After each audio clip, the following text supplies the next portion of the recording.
اب ہم اللہ کے نام سے قرآن حکیم میں مکی اور مدنی صورتوں کا جو دوسرا گروپ ہے اس کی مدنی صورتوں کے جوڑے کا مطالعہ شروع کر رہے ہیں۔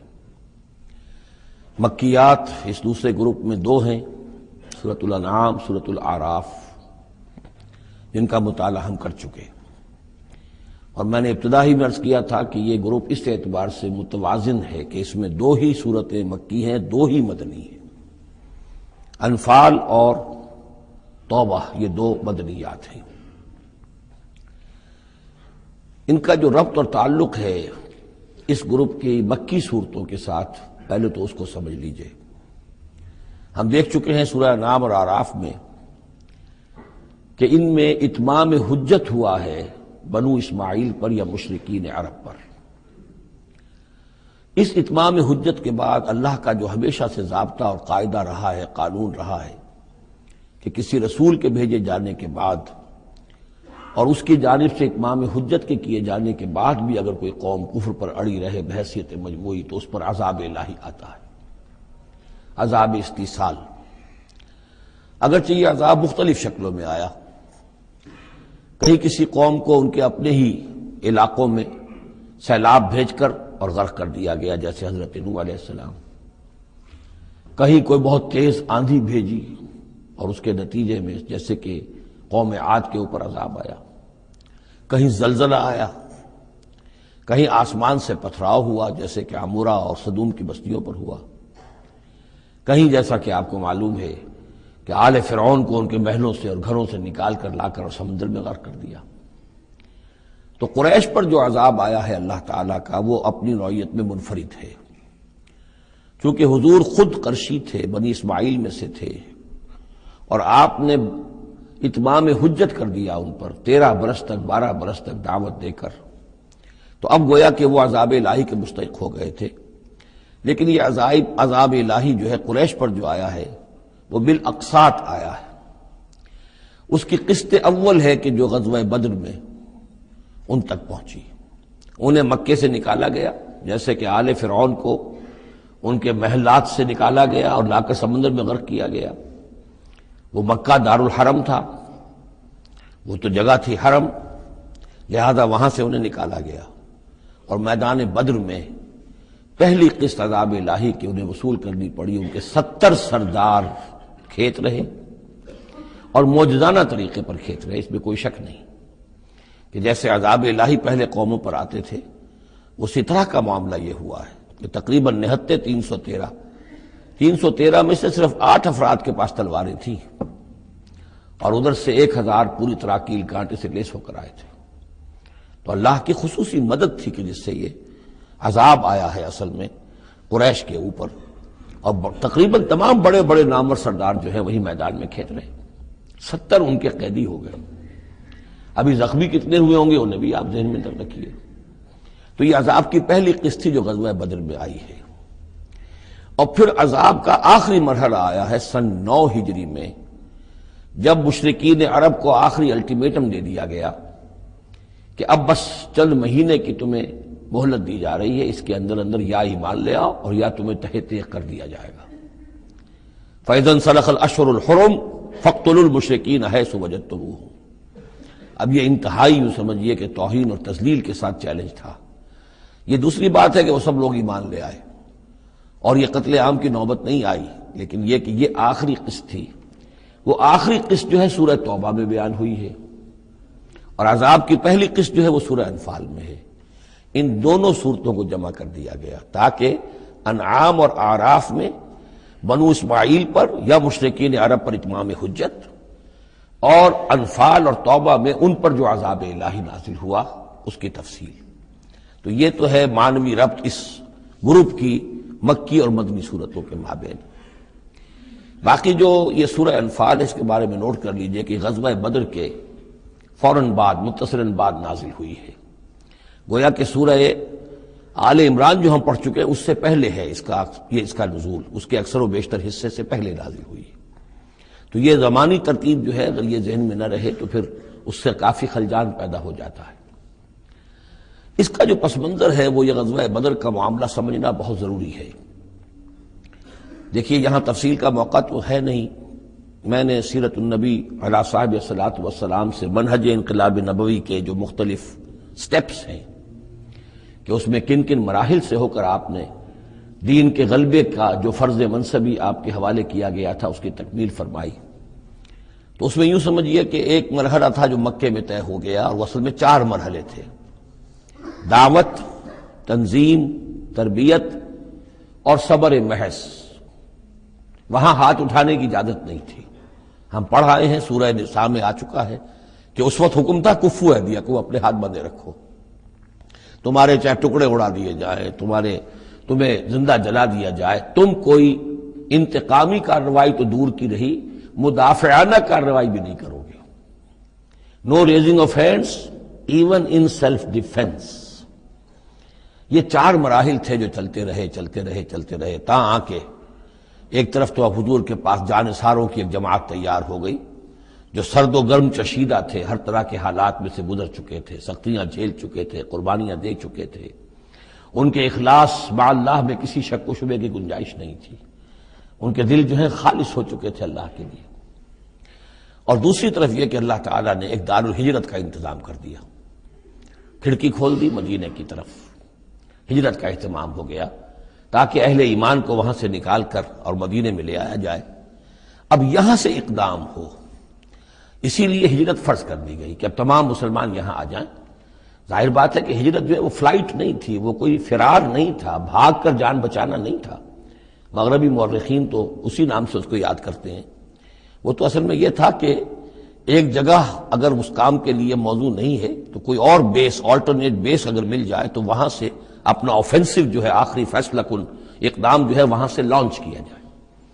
لہذا مدینے میں آ کر حضور نے صلی اللہ علیہ وسلم صرف 6 مہینے لیے ہیں انٹرنل کنسالیڈیشن، کہ اب آپ آئے ہیں، نئے آئے ہیں، مہاجرین نئے آئے ہیں، تو ایک تو یہ کہ ان 6 مہینے میں آپ نے مسجد نبوی تعمیر کر لی، مرکز بن گیا، گورنمنٹ ہاؤس بھی ہو گیا یہ، اور پارلیمنٹ ہاؤس بھی ہو گیا، دارالندوہ بھی ہو گیا، دارالعلوم بھی ہو گیا، خانقاہ بھی ہو گئی، عبادت گاہ بھی ہو گئی، مرکز ہو گیا۔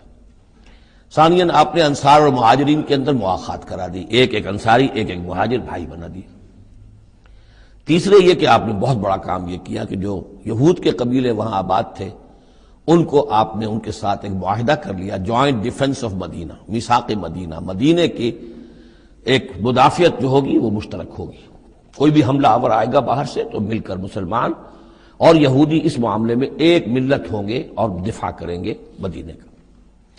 بس 6 مہینے آپ نے اس کام میں لیے، 7ویں مہینے سے پھر آپ نے کچھ چھوٹے چھوٹے دستے بھیجنے شروع کر دیے، چھاپا مار دستے سمجھ لیجئے، کہ جس سے وہ جو کیروان روٹس تھے، قریش کی لائف لائن یہی تھی، ان کا تجارتی سلسلہ تھا، شام کی طرف قافلے جو جاتے تھے وہ بدر سے ہو کر گزرتے تھے، بدر کے قریب سے، اور بدر جو ہے مدینے سے قریب تر تھا، مکے سے فاصلہ زیادہ ہے، اور جو قافلے جاتے تھے یمن کو وہ طائف سے ہو کر گزرتے تھے۔ تو آپ نے ان راستوں کے اوپر چھاپا مار دستے بھیجنے شروع کر دیے۔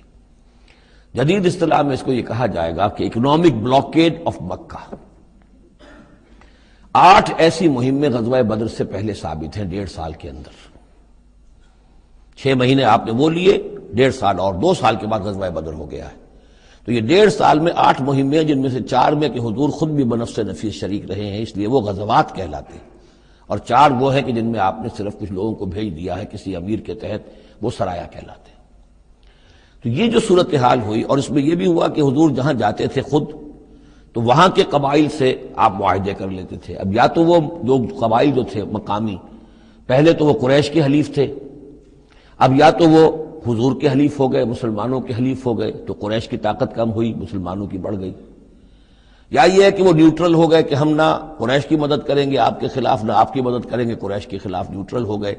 اس سے بھی یہ ہے کہ قریش کا جو حلقہ اثر تھا، سیاسی زون آف پولیٹیکل انفلوئنس، وہ کم ہو رہا ہے۔ یہ 2 چیزیں ایسی ہوئی ہیں، political isolation of Quraysh and economic blockade of Mecca, جس کے نتیجے میں مکے والے جو ہیں پھر یوں سمجھیے کہ تنگ آمد بجنگ آمد، ورنہ مکے والوں کی طرف سے کوئی آغاز ثابت نہیں ہے تاریخ میں کہ حضور کے اور مسلمانوں کے مکے سے جانے کے بعد ان کی طرف سے کوئی ابتدا ہوئی ہو، کوئی انیشیٹو لیا گیا۔ 2 واقعات خاص طور پر ایسے ہو گئے کہ ایک چھوٹا سا آپ نے ایک دستہ بھیجا تھا نخلا، اور یہ نخلا جو ہے یہ مکے اور طائف کے مابین ہے، تو سمجھیے کس قدر فاصلے پر، اور وہاں مٹ بھیڑ ہو گئی، جو مسلمان وہاں بھیجے گئے تھے ان کے کفار کے ساتھ، وہاں ایک مشرک مکے کا مارا گیا، ایک کو انہوں نے قید کیا، ساتھ لے آئے، کچھ سامان جو ان کا تجارت تھا وہ بھی لے آئے، وہ مال غنیمت سمجھ کر۔ تو حضور اگرچہ ناراض ہوئے کہ میں نے تمہیں لڑنے کا حکم نہیں دیا تھا، میں نے اس لیے بھیجا تھا کہ وہاں رہو اور قریش کی نقل و حرکت سے ہمیں مطلع کرتے رہو، لیکن اب سچویشن پیدا ہو گئی، گویا کہ یہ چاہے ارادہ تھا یا نہیں تھا، ڈی فیکٹو شکل یہی ہوئی کہ اقدام ہو گیا مسلمانوں کی طرف سے، اب آغاز ہو گیا مسلمانوں کی طرف سے۔ ادھر جب ابو سفیان لے کر جا رہے تھے بہت بڑا قافلہ شام کی طرف، تو حضور نے اس کا تعاقب کیا، لیکن وہ تیزی سے نکل گئے تھے۔ لیکن جب واپس آ رہے تھے اور 50,000 دینار کا سامان تھا ان کے قافلے کے اندر، بہت لدا پدا قافلہ، انہیں یہ خطرہ ہوا کہ اب پھر محمد صلی اللہ علیہ وسلم اور ان کے ساتھی کہیں لوٹیں گے ہمیں اور ہمارے اوپر حملہ کریں گے، روکیں گے ہمارا راستہ۔ تو انہوں نے یہ کی دوہری حکمت عملی کی کہ ایک تو یہ کہ ایک سوار بھیجا آگے تیزی کے ساتھ دوڑایا کہ مکے جاؤ اور کہو کہ ہمارے قافلے کو خطرہ ہے محمد سے صلی اللہ علیہ وسلم، لہذا مدد بھیجو۔ اور ادھر یہ کیا کہ وہ عام راستہ جو تھا جو بدر سے ہو کر گزرتا تھا اسے چھوڑ کر ساحل سمندر کے ساتھ ساتھ نیچے سے ہو کر وہ نکل بھی گئے۔ اب وہاں مکے میں یہ دونوں چیزیں بیک وقت پہنچ گئیں، ایک طرف وہ نخلا سے لوگ روتے پیٹتے چیختے چلاتے ہمارا آدمی مار دیا محمد کے آدمیوں نے، وہ آ گئے، ادھر سے وہ آ گیا جو ابو سفیان کا بھیجا ہوا تھا ایلچی کہ دوڑو دوڑو دوڑو تمہارا قافلہ محمد لوٹنے والے ہیں اور یہ ہے اور وہ ہے۔ بس وہ وار کرائی وہاں ہوئی اور 1,000 کا لشکر جو ہے وہاں پر پھر جمع کیا گیا اور 900 اونٹ فراہم کیے گئے اور 100 گھوڑوں کا ایک رسالہ تیار کیا گیا اور وہ لوگ مکے سے نکل آئے۔ یہ صورتحال ادھر ہو رہی تھی۔ ادھر یہ ہے کہ حضور صلی اللہ علیہ وسلم نے مدینے میں پہلے تو یہ فیصلہ کیا تھا کہ اب یہ قافلہ واپس آنے والا ہے تو اب اس قافلے کا تعاقب کریں، ابھی جنگ وغیرہ کا آپ کو گمان نہیں تھا، ابھی مدینے ہی میں آپ نے یہ جو ہے اس ایسا ارادہ ظاہر کیا کہ جیسے پہلے بھی گئے تھے، جب قافلہ جا رہا تھا شام کی طرف تو تعاقب کیا تھا، ایسے جب آ رہا ہے تو اسے انٹرسیپٹ کریں۔ لہذا ایک تو مشاورت ہوئی ہے مدینے میں، آیا چلنا چاہیے یا نہیں چلنا چاہیے، وہ میں بعد میں عرض کروں گا جب ہم آیتیں پڑھیں گے۔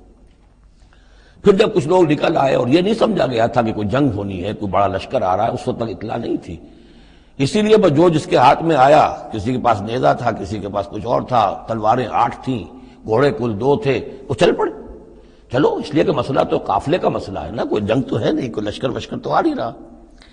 جب آپ کچھ سفر طے کر کے مقام صفرا تک پہنچ گئے تو وہاں وحی آ گئی اور آپ کو اطلاع بھی پہنچ گئی، اطلاع بھی پہنچ گئی کہ ابو جہل جو ہے 1,000 کا لشکر لے کر مکے سے چل پڑا ہے، اور وحی بھی آ گئی، اللہ نے بتا دیا کہ اے نبی اب یہ 2 شکلیں ہیں، جنوب سے مکے کی طرف سے ایک لشکر آ رہا ہے، کیل کانٹے سے لیس ہے، شمال سے قافلہ آ رہا ہے، اور میرا یہ وعدہ ہے کہ ان دونوں میں سے ایک ضرور تم کو دے دوں گا، تم کو فتح حاصل ہو جائے گی، یہ میرے اہل ایمان کو بتا دیجئے اور ذرا مشورہ کیجئے۔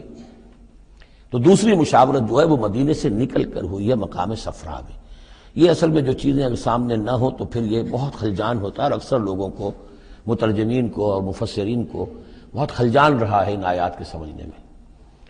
اور اس کے علاوہ جو ایک خلجان رہا ہے وہ یہ رہا ہے کہ ایک دور ہم پر ایسا گزرا ہے انگریز کے حکومت کے زمانے میں، اور خاص طور پر جب نئی نئی مغربی سائنس اور مغربی تہذیب کا ہم پر حملہ ہوا ہے، تو چونکہ مغرب کے لوگوں نے یہ کہا کہ یہ اسلام تو تلوار سے پھیلا ہے، بوئے خون آتی ہے اس قوم کے افسانوں سے، تو ہمارے ہاں کچھ مخلص لوگ تھے، نیک لوگ تھے جو چاہتے تھے کہ اسلام کو اور حضور صلی اللہ علیہ وسلم کی سیرت کو بچائیں، اس کی دفاع کریں۔ انہوں نے کہا نہیں اسلام تلوار سے نہیں پھیلا، حضور نے تو جو جنگیں کی تھی وہ صرف مدافعانہ تھیں، ان کے اوپر جنگ ٹھوس دی گئی تھی اور آپ نے کوئی اقدام نہیں کیا۔ اور ان میں سب سے بڑا کام کیا ہے ہندوستان میں مولانا علامہ شبلی نعمانی رحمۃ اللہ علیہ نے، میں ان کا نام ادب سے لوں گا اس لیے کہ سر سید احمد کے زیر اثر تھے، اور وہ جو جدید جو ابھی آیا تھا، جو مغربی افکار و خیالات اور تہذیب اور تمدن اور ویلیوز اور نظریات کا جو ریلا آیا تھا، اس کا مقابلہ کرنا آسان کام نہیں تھا، تو یہ اپولوجیٹک انداز اختیار کیا ہے شبلی نعمانی نے۔ اور اس میں یہ ہے کہ وہ جو ابتدائی جو 8 جو غزوات اور سرایا ہیں جو بدر سے پہلے ہوئے، انہیں بالکل تقریباً نظر انداز کر دیا ہے، تاکہ یہ ثابت نہ ہو کہ انیشیٹو حضور کی طرف سے ہوا ہے۔ تو یہ چیز جو ہے میں سمجھتا ہوں کہ ایک خاص دور کا تقاضا تھی، وہ دور کا گزر چکا۔ اب اسلام کا یہ فکر کہ اسلام ایک مکمل دین ہے، یہ اپنا غلبہ چاہتا ہے، اور حضور کو بھیجا گیا تھا اس لیے کہ دین کو غالب کرے، اور دین کو غالب کرنے کی جد و جہد ایک انقلابی جد و جہد ہے۔ اس انقلابی جد و جہد میں جہاں پہلا مرحلہ یہی ہوتا ہے کہ پیسو ریزسٹنس ہو، اور پہلے تیاری کی جائے، دعوت، تنظیم، تربیت اور صبر محض کے ذریعے سے ایک قوت فراہم کی جائے، پھر دوسرا مرحلہ آتا ہے باطل کے ساتھ ٹکرانا پڑتا ہے، اور اس میں آگے بڑھ کر ٹکر مول لینی پڑتی ہے۔ یہ نہیں ہے کہ انتظار ہی کرتے رہیں، یعنی ایک جس کو ہم کہتے ہیں کو ایگزسٹنس، پیسفل کو ایگزسٹنس حق و باطل کے درمیان نہیں ہو سکتی۔ حق کیسے تسلیم کر سکتا ہے کہ باطل بھی موجود رہے؟ ہاں، حق میں جان نہیں ہے، اہل حق جو ہیں بے جان ہیں، مردہ ہیں، تو مجبوری ہے، لیکن اگر اہل حق میں جان ہو تو وہ کیسے برداشت کریں گے کہ باطل جو ہے اس کا غلبہ رہے؟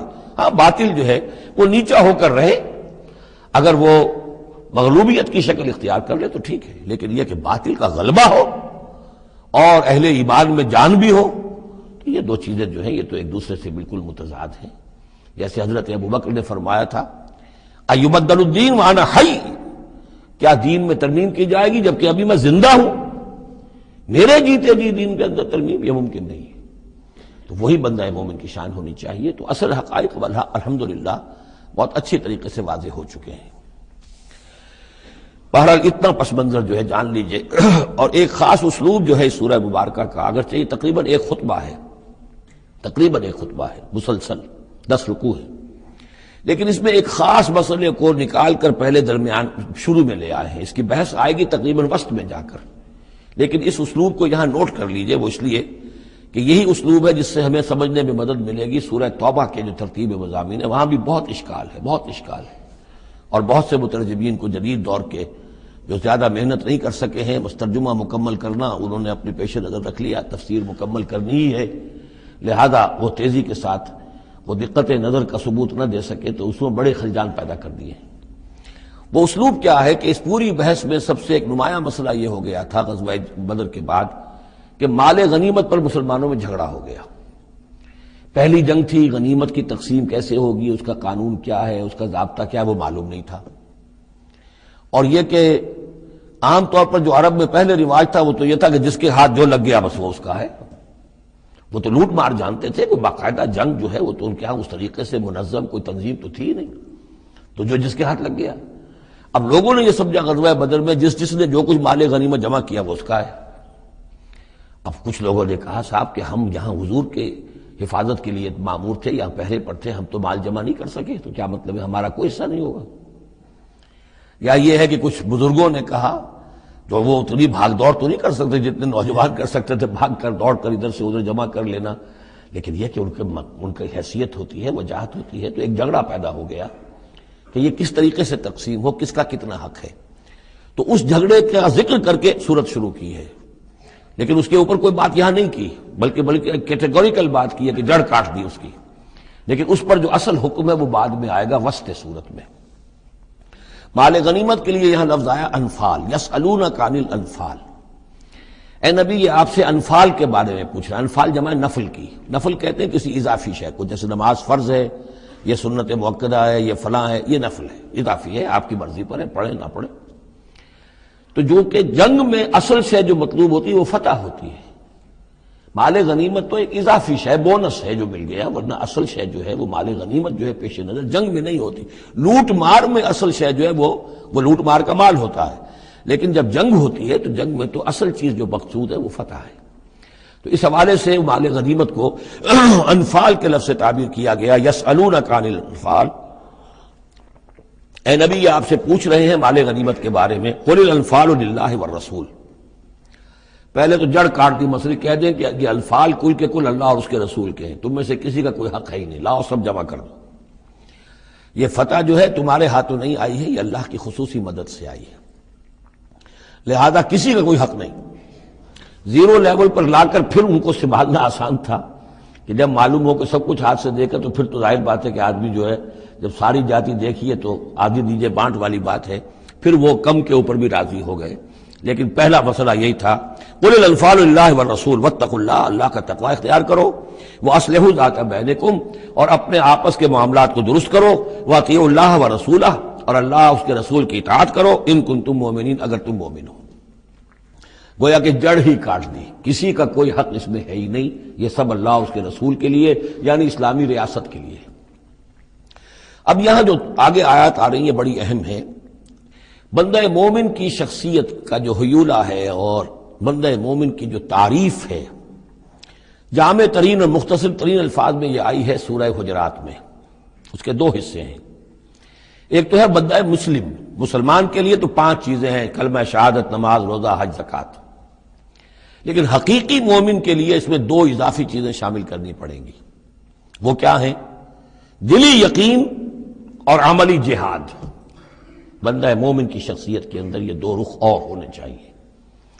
جو صرف مسلمان ہے، کلمہ شہادت، نماز، روزہ، حج، زکوٰۃ، بنی الاسلام علی 5، شہادت اللہ الہ الا اللہ وان محمد رسول اللہ واقام الصلاۃ وایتاء الزکوٰۃ وصوم رمضان وحج البیت۔ لیکن مومن انما المؤمنون الذین آمنوا باللہ ورسولہ ثم لم یرتابوا، یقین والا ایمان، دل میں ایمان، وجاہدوا باموالہم وانفسہم فی سبیل اللہ، اور جہاد کریں اپنی جان اور مال کے ساتھ اللہ کی راہ میں۔ اب یہاں یوں سمجھیے کہ سورہ حجرات کی اس آیت نمبر 15 میں جو ڈیفینیشن آئی ہے، جیسے پرکار ہوتی ہے، پرکار کو کھول دیا۔ ایک حصے کی کیفیات کو یہاں اس سورہ انفال کے شروع میں لے آئے ہیں، اور دوسری جہاد والی کیفیات کو سورہ انفال کے آخر میں لے آئے ہیں۔ تو یہ پرکار یہاں کھلی ہوئی ہے اس ڈیفینیشن کی۔ تو ایک حصہ ڈیفینیشن کا یہاں آ رہا ہے، انما المؤمنون الذین اذا ذکر اللہ وجلت قلوبہم، اہل ایمان حقیقی مومن تو وہ ہیں کہ جب اللہ کا ذکر کیا جاتا ہے تو ان کے دل لرز جاتے ہیں۔ وَإِذَا تُلِيَتْ عَلَيْهِمْ آیَاتُهُ، اور جب انہیں اس کی آیات پڑھ کر سنائی جاتی ہیں، زادتہم ایمانا، ان کے ایمان میں بڑھوتری ہوتی ہے، اضافہ ہوتا ہے۔ وَعَلَىٰ رَبِّهِمْ يَتَوَكَّلُونَ، اور وہ اپنے رب پر توکل کرتے ہیں۔ الَّذِينَ يُقِيمُونَ الصَّلَاةَ، جو نماز کو قائم رکھتے ہیں۔ وَمِمَّا رَزَقْنَاهُمْ يُنْفِقُونَ، اور جو کچھ ہم نے انہیں دیا ہے اس میں سے اللہ کے لیے، اللہ کے دین کے لیے خرچ کرتے ہیں۔ انفاق فی سبیل اللہ مراد۔ اولئک ھم المؤمنون حقا، یہ وہ لوگ ہیں جو سچے مومن ہیں، حقیقی مومن ہیں۔ لیکن نوٹ کر لیجئے یہ بھی ابھی آدھی ڈیفینیشن آئی ہے، اس سورہ مبارکہ کے آخر میں آئے گی، اور وہاں جا کے پھر یہی الفاظ آئیں گے۔ یہ آیت نمبر 74 ہے، والذین آمنوا وہاجروا وجاہدوا فی سبیل اللہ والذین آووا ونصروا اولئک ھم المؤمنون حقا لہم مغفرۃ ورزق کریم۔ اس کے بعد ایک آیت اور بعد میں ہے، سورت ختم ہو جاتی ہے۔ تو لاسٹ بٹ 1 آیت، اور ادھر پہلی کے بعد دوسری، ان 2 جگہ پر ایمان کے حقائق کو تقسیم کر کے، پرکار کو کھول کر، گویا کہ پوری سورت کو ان 2 کے درمیان میں لے لیا گیا ہے، گود میں لے لیا گیا ہے۔ ایمان کی ڈیفینیشن کے یہ 2 حصے جو ہیں ان کی گود میں۔ اب یہاں ذکر شروع ہو رہا ہے غزوہ بدر کا۔ کما اخرجک ربک من بیتک بالحق، جیسے کہ نکالا آپ کو اے نبی آپ کے رب نے آپ کے گھر سے حق کے ساتھ، یعنی آپ کا یہ بدر کی طرف روانہ ہونا جو ہے یہ اللہ تعالیٰ کی ایک اسکیم کا حصہ تھا، اللہ کی اپنی ایک تدبیر ہے۔ وَإِنَّ فَرِيقًا مِّنَ الْمُؤْمِنِينَ لَكَارِهُونَ، اہل ایمان میں سے کچھ لوگ اسے پسند نہیں کر رہے تھے۔ یہ کون لوگ تھے؟ یہ ہے وہ پہلی مشاورت جو مدینہ ہی میں ہوئی ہے۔ ان میں ظاہر بات ہے مدینہ میں منافق بھی تھے، جن کا خیال یہ تھا لڑنے بھیڑنے کا، لوٹ مار کرنے کا، یہ کوئی فائدہ ہے بھلا؟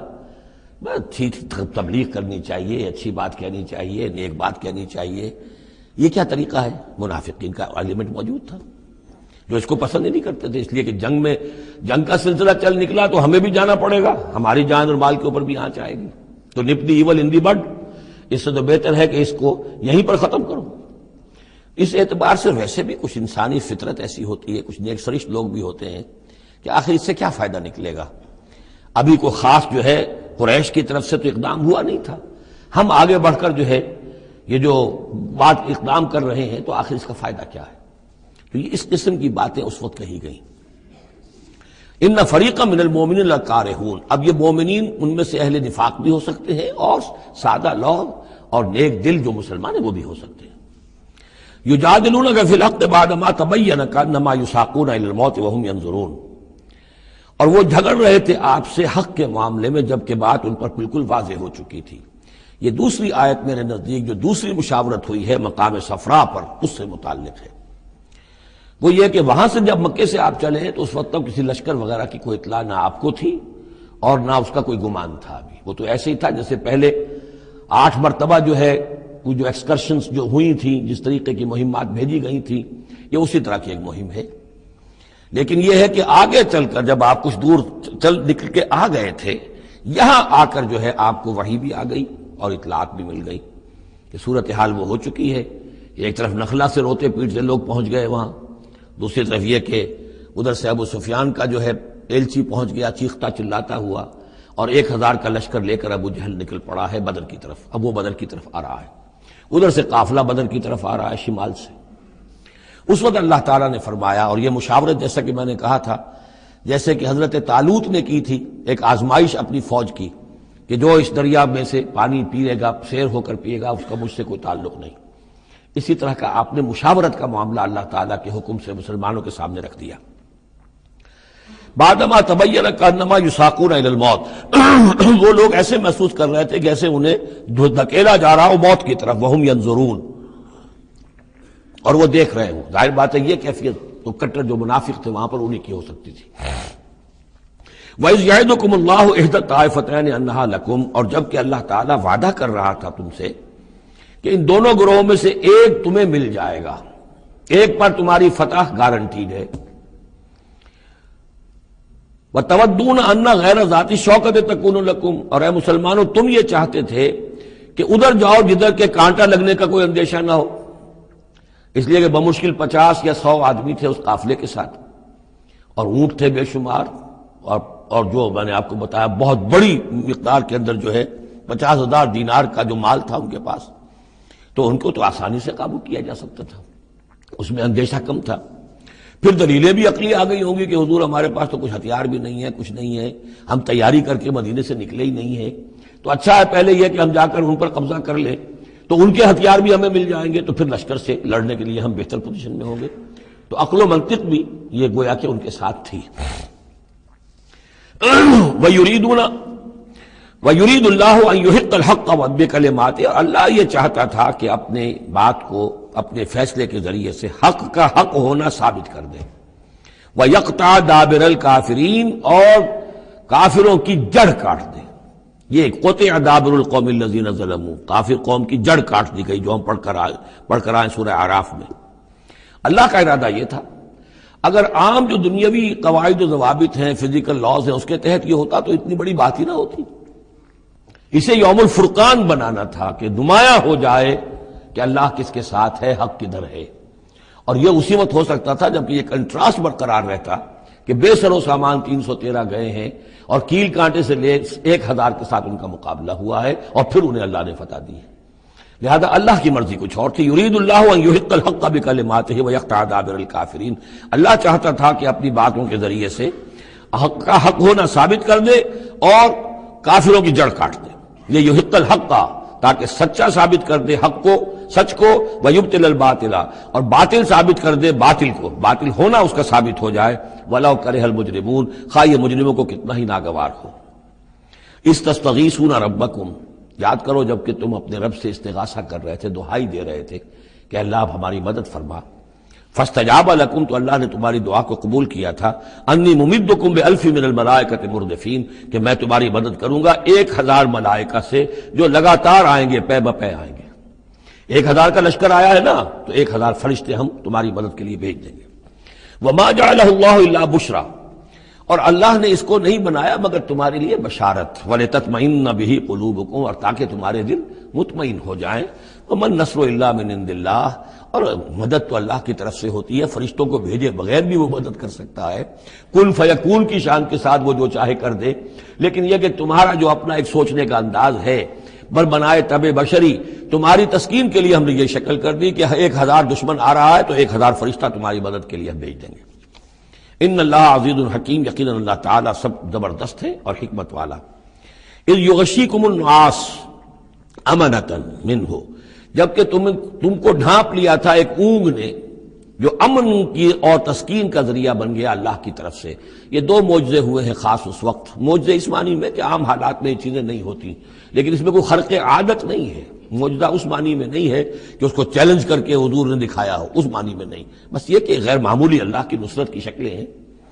ایک تو یہ کہ حالانکہ معاملہ بڑا یعنی سخت تھا، لیکن رات کو جا کے پڑاؤ پر مسلمان سوئے اطمینان سے، بڑی عمدگی سے نیند آئی، دل میں وہ دغدغہ نہیں تھا، اللہ پر اطمینان تھا، اللہ کے لیے نکلے تھے، لہذا ان کو وہ بے چینی اور تشویش اور کل کیا ہو جائے گا، رہیں گے کہ نہیں رہیں گے، زندگی ہوگی موت، کچھ نہیں، نیند آئی، انہیں اطمینان سے سوئے، صبح کو اٹھے تو وہ گویا کہ چاق و چوبند تھے۔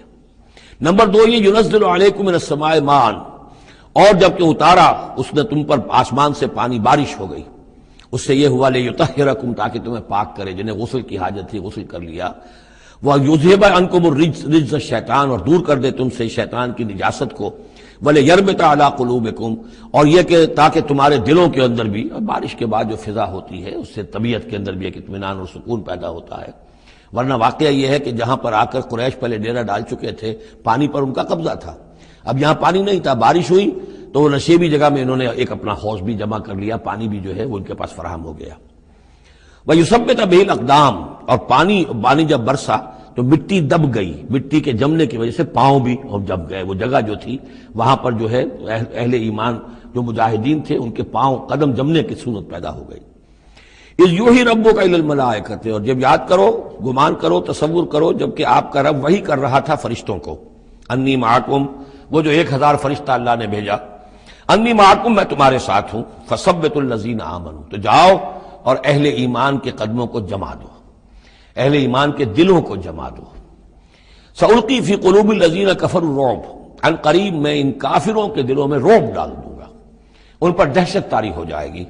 فاضربوا فوق الاعناق، پھر مارنا ان کی گردنوں کے اوپر جیسے چاہے، واضربوا منہم کل بنان، اور مارنا ان کی ایک ایک پور پر۔ یعنی یہ کہ جب کسی شخص پر کوئی شخص دہشت زدہ ہو جائے تو اس کے اندر قوت مدافعت نہیں رہتی، پھر گویا کہ وہ جو بھی حملہ آور ہے اس کے رحم و کرم پر ہے، جدھر سے چاہے چوٹ لگائے، جدھر سے چاہے مارے۔ ذالک بانہم شاقوا اللہ ورسولہ، اور یہ سزا ان کو اس لیے دی جائے گی کہ انہوں نے مخالفت کی، زدہ کی، دشمنی کی اللہ کی اور اس کے رسول کی۔ ومن یشاقق اللہ ورسولہ فإن اللہ شدید العقاب، اور جو اللہ اور اس کے رسول کا دشمن ہو جائے اور اس سے زدہ کرے تو اللہ تعالیٰ بھی سزا دینے میں بہت سخت ہے۔ ذالکم فذوقوہ، دیکھو اب یہ قریش سے خطاب ہے، ذالکم فذوقوہ، دیکھو یہ آگے پہلی قسط وصول کرو، چکھ لو اس کو، وان للکافرین عذاب النار، اور ابھی جو تمہارے یہ کھینچ رہے ہیں ان کی سزا یہی ختم نہیں ہو گئی ہے، ان کے لیے جہنم کا عذاب ہے۔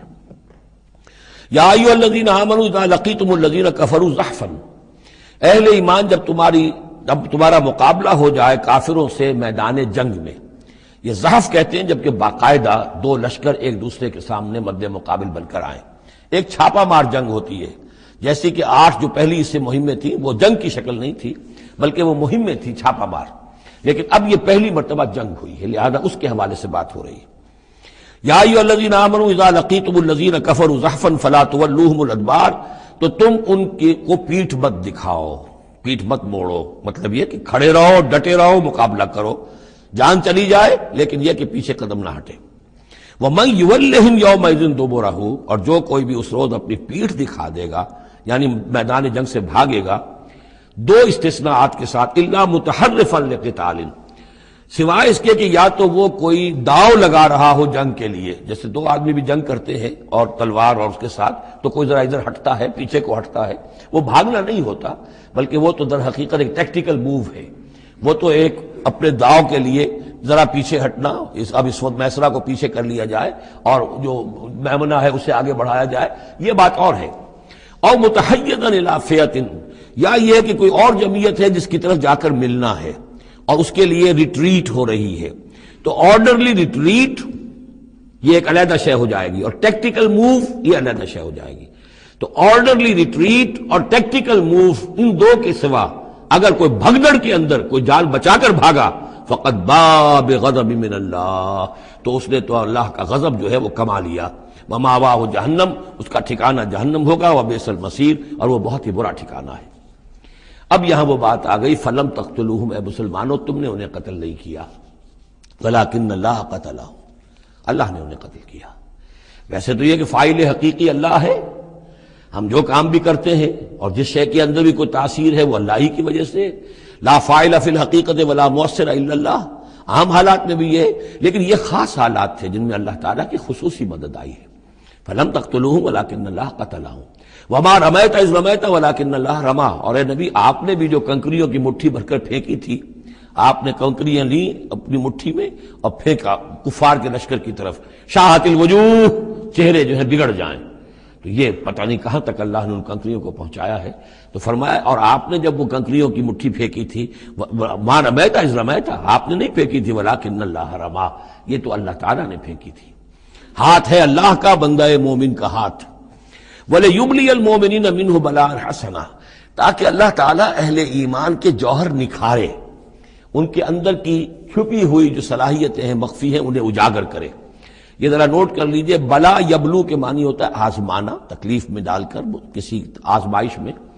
ابلا یبلی جب یہ باب افعال سے آتا ہے تو کسی کے جوہر کو نکھارنا، کسی کی جو خابیدہ جو ہے اس کی صلاحیتیں ان کو ابھارنا، یہ ہے ابلا۔ لیبلی المؤمنین منہ بلاء حسنا، تاکہ اللہ تعالیٰ خوب اہل ایمان کے اوپر ان کے جو ہے جوہر نکھارے۔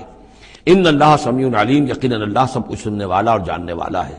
ذالکم وان اللہ موہن کید الکافرین، یہ تو ہو چکا، اب اس جنگ کا جو نتیجہ تھا قریش تم نے دیکھ لیا، لیکن آئندہ بھی سمجھ لو اللہ تعالیٰ کافروں کے تمام چالوں کو ناکام بنا دے گا۔ یہ اہل ایمان سے بھی خطاب ہو گیا اور یہ کہ کفار کے لیے بھی، اور پھر کفار سے خطاب ہے، ان تستفتحوا فقد جاءکم الفتح۔ اصل میں ابو جہل جو لشکر کا وہ سمجھیے کمانڈر ان چیف کی حیثیت سے آیا تھا، اسے اتنا یقین تھا کہ میں نے اتنی تیاری کی ہے، اتنا ساز و سامان ہے کہ ہم مسلمانوں کو کچل کر رکھ دیں گے، تو پہلے سے پروپیگنڈا شروع کر دیا تھا، یہ یوم الفرقان ہوگا، یہ پتہ چل جائے گا اللہ کس کے ساتھ ہے۔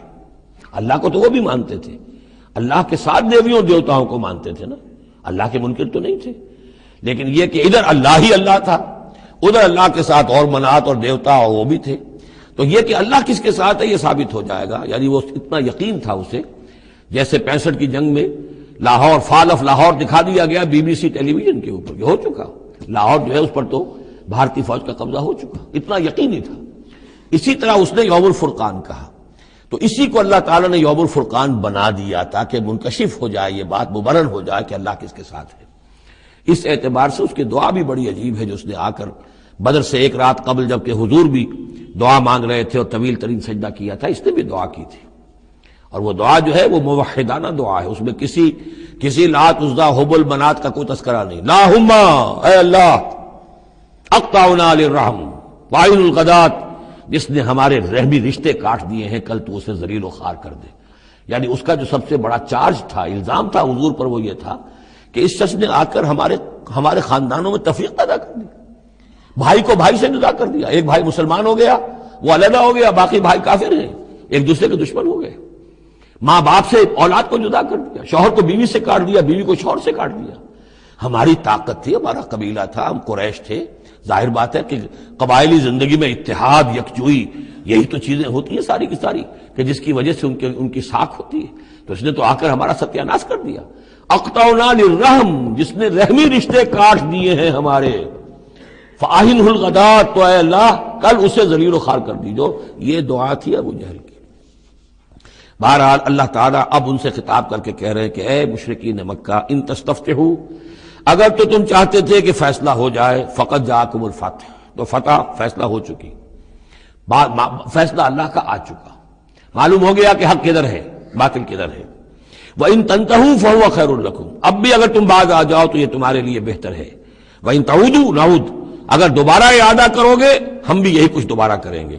وَلَن تُغْنِيَ عَنْكُمْ فِئَتُكُمْ شَيْئًا، اور تمہاری یہ نفری اور جمعیت اور تمہاری یہ تعداد تمہیں کسی کام نہیں آ سکے گی۔ وَلَوْ كَثُرَتْ، خواہ وہ بہت ہو، وَأَنَّ اللَّهَ مَعَ الْمُؤْمِنِينَ، اور یہ کہ اللہ اہل ایمان کے ساتھ ہے۔ یا ایھا الذین آمنوا، اب یہ جو رکوع آ رہا ہے تیسرا، یہ بہت ہی جامع، بہت اہم ہے۔ اس میں سے دو جو تین آیتوں کے گروپ ہیں وہ تو خاص طور پر ہماری توجہ کی اور مسلمانان پاکستان کی توجہ کے لیے بڑے اہم ہیں۔ یا ایھا الذین آمنوا اطیعوا اللہ ورسولہ ولا تولوا عنہ وانتم تسمعون، اے اہل ایمان اللہ اور اس کے رسول کی اطاعت کرو اور نہ منہ موڑو اس سے جبکہ تم سن رہے ہو۔ یعنی جب اللہ کے رسول نے کہا تھا کہ چلو بدر کی طرف، تو تمہاری یہ رد و قدا اور یہ پاؤں پیٹنا جس کو کہتے ہیں، یہ مختلف الفاظ اس کے لیے محاوروں میں آتے ہیں، تو یہ جو تم کر رہے تھے کیوں کر رہے تھے؟ جب اللہ اور اس کے رسول کی طرف سے بات آئی تھی تو ہر ایک کو کہنا چاہیے تھا سمینا واطعنا، جو آپ کا حکم ہو۔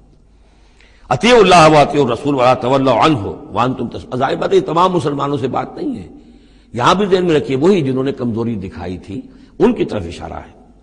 ولا تکونوا کالذین قالوا سمعنا وهم لا يسمعون، ان لوگوں کے مانند نہ ہو جاؤ جو کہتے ہیں کہ ہم نے سن لیا، حقیقت میں وہ سنتے نہیں ہیں۔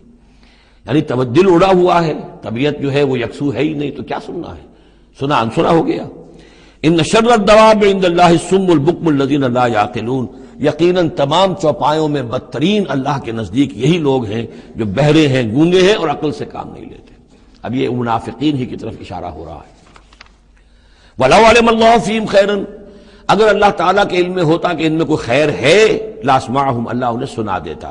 وَلَوْ أَسْمَعَهُمْ، اگر اللہ انہیں سنا دیتا، لَتَوَلَّوْا، پھر بھی پیٹ موڑ جاتے، وَهُمْ مُعْرِضُونَ، وہ ہیں ہی اعراض کرنے والے۔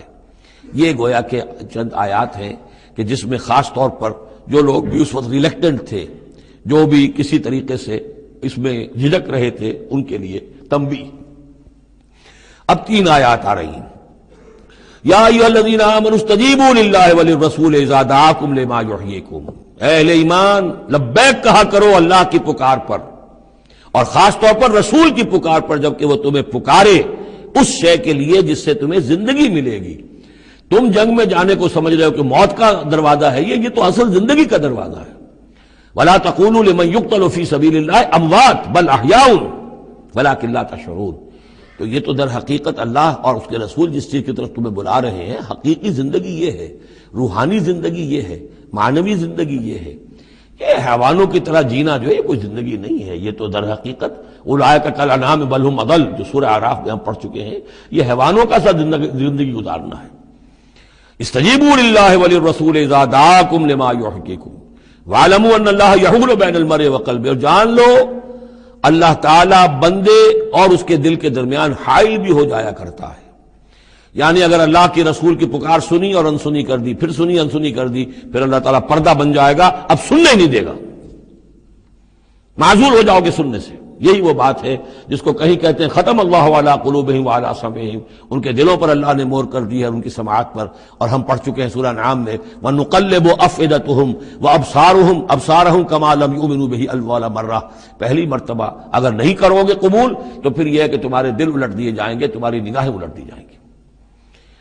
تو اس لیے بہت ہی ڈرنے کی بات ہے جو بھی مطالبہ دین کا سامنے آئے اور ایک دفعہ دل گواہ دے دے کہ ہاں ہے بات ٹھیک ہے، پھر اگر کرنی کترائے گا انسان تو یہیں سے سزا نقد شروع ہو جائے گی، پھر وہ صلاحیت سلب ہو جائے گی، پھر اللہ حائل ہو جائے گا، یعنی قانون خداوندی، سنت خداوندی حائل ہو جائے گی، پھر آپ کے دل پر مہر لگے گی، آپ کے کانوں کے اوپر مہر لگے گی، آپ کی آنکھوں پر پردے پڑ جائیں گے۔ یا ایھا الذین آمنوا استجیبوا للہ وللرسول اذا دعاکم لما یحییکم واعلموا ان اللہ یحول بین المرء وقلبہ وانہ الیہ تحشرون، اور یہ کہ بالآخر تو تمہیں سب کو اسی کی طرف جمع کیا جانا ہے۔ واتقوا فتنة لا تصيبن الذين ظلموا منكم خاصة، اور ڈرو اس سزا سے، اس عذاب سے کہ جب آئے گا تو تم میں سے صرف گناہگاروں ہی کو اپنی لپیٹ میں نہیں لے گا۔ اس کا میں کل حوالہ دے چکا ہوں، بے گناہ بھی اس میں اگر اپنا فرض ادا نہیں کر رہے، فرض ادا نہ کرنا جرم ہے، وہ خود گناہ ہے۔ تم اگر دین کے لیے سرفروشی نہیں کر رہے تو یہ بھی تو گناہ ہے۔ ہاں ٹھیک ہے، میں نے یہ شراب نہیں پی، میں نے یہ نہیں کیا، میں نے سور نہیں کھایا، میں نے فلاں نہیں کیا، میں نے نمازیں پڑھی، ٹھیک ہے سب کچھ کیا، لیکن سوال یہ ہے کہ جو دین کا فرض تھا، دین کی نصرت تھی، اللہ کی اور اس کے دین کے لیے تن من دھن لگانا تھا، وہ نہیں کیا، وہ بھی تو جرم ہے۔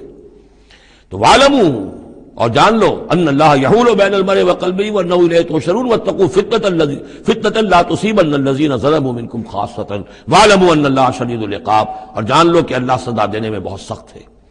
وَاذْكُرُوا، یہ ہے خاص پاکستانی مسلمانوں کے لیے آیت، اور یاد کرو اذ انتم قلیل، جب تم تھوڑی تعداد میں تھے، جیسے ہم بھی اقلیت کی کا خوف تھا ہمیں کہ ہم ہندوؤں کے مقابلے میں اقلیت ہیں، مستضعفون فی الارض، جنہیں زمین میں دبا لیا گیا تھا، تخافون ان یتخطفکم الناس، تمہیں اندیشہ یہ تھا کہ لوگ تمہیں اچک لے جائیں گے، اکثریت جو ہے وہ تمہیں ایکسپلائٹ کرے گی معاشی اعتبار سے، سماجی اعتبار سے، لسانی اعتبار سے، مذہبی اعتبار سے۔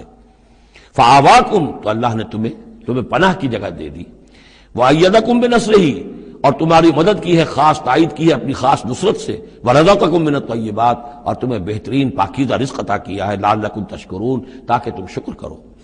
یا ایھا الذین آمنوا لا تخونوا اللہ والرسول، اے اہل ایمان مت خیانت کرو اللہ سے اور اس کے رسول سے۔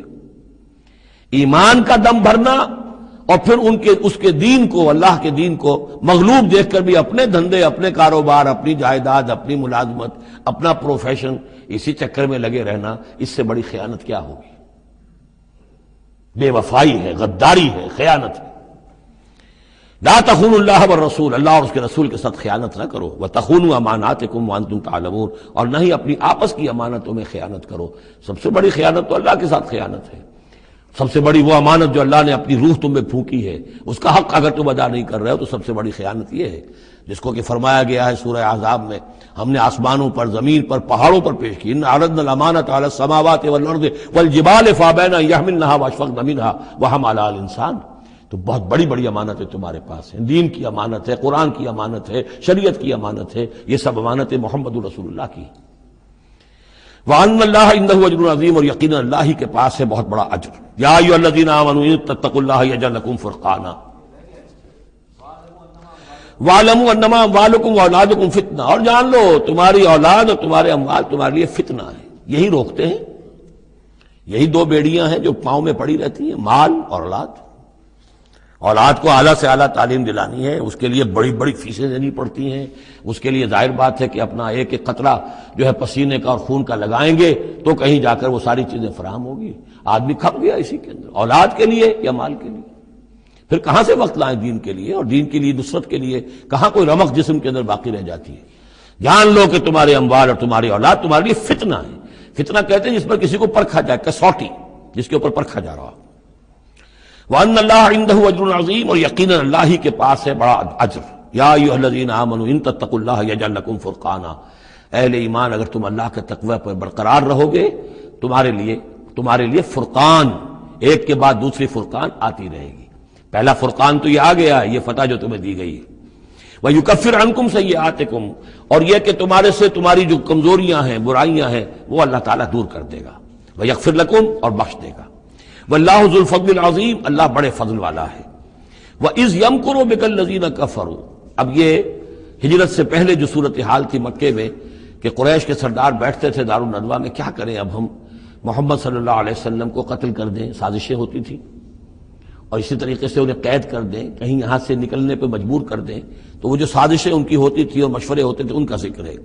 وَإِذْ يَمْكُرُ بِكَ الَّذِينَ كَفَرُوا، اور جب یاد کیجئے جبکہ وہ لوگ جو کافر ہوئے، یہ کافر لوگ آپ کے بارے میں مشورے کرتے تھے، چالیں چلتے تھے، اسکیمیں بناتے تھے، سازشیں کرتے تھے۔ لِيُثْبِتُوكَ، نمبر ایک تو یہ کہ آپ کو کہیں قید کر دیں، اور يَقْتُلُوكَ، یا قتل کر دیں، اور يُخْرِجُوكَ، یا آپ کو اپنی بستی سے کہیں نکال دیں۔ وَيَمْكُرُونَ وَيَمْكُرُ اللَّهُ، وہ بھی چالیں چل رہے تھے، ان کی بھی اسکیمز تھیں اور اللہ کی اپنی اسکیم تھی۔ واللہ خیر الماکرین، اور ظاہر بات ہے کہ اللہ تعالیٰ بہترین ہے پلاننگ کرنے والا اور بہترین ہے تدبیر فرمانے والا۔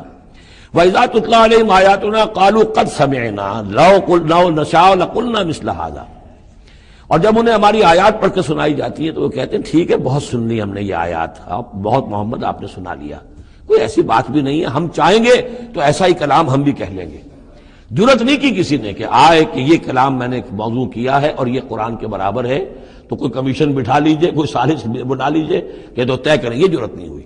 لیکن یہ کہہ دینے میں تو کوئی بات نہیں تھی، زبان کون پکڑے گا؟ لو نشاء لقلنا مثل هذا، اگر ہم چاہیں گے تو ہم بھی ایسے کہہ دیں گے، کوئی ایسی بڑی بات نہیں ہے۔ یہ نضر بن حارث تھا کہ جس کی طرف یہ الفاظ منقول ہیں تاریخ اور سیرت میں۔ ان هذا الا اساطیر الاولین، یہ نہیں ہے یہ مگر یہ کہ پچھلوں کی کہانیاں ہیں، قصے ہیں، جیسے آج بھی مستشرقین کہتے ہیں کہ کچھ تورات سے کچھ انجیل سے محمد نے لے لیا جوڑ جاڑ کر اور یہ قرآن بنایا ہے۔ اب تو خیر وہ دور ذرا بدل گیا ہے، یہ ذرا پچھلی صدی کی بات تھی، اس دور میں لوگ اس قسم کی باتیں زیادہ کرتے تھے۔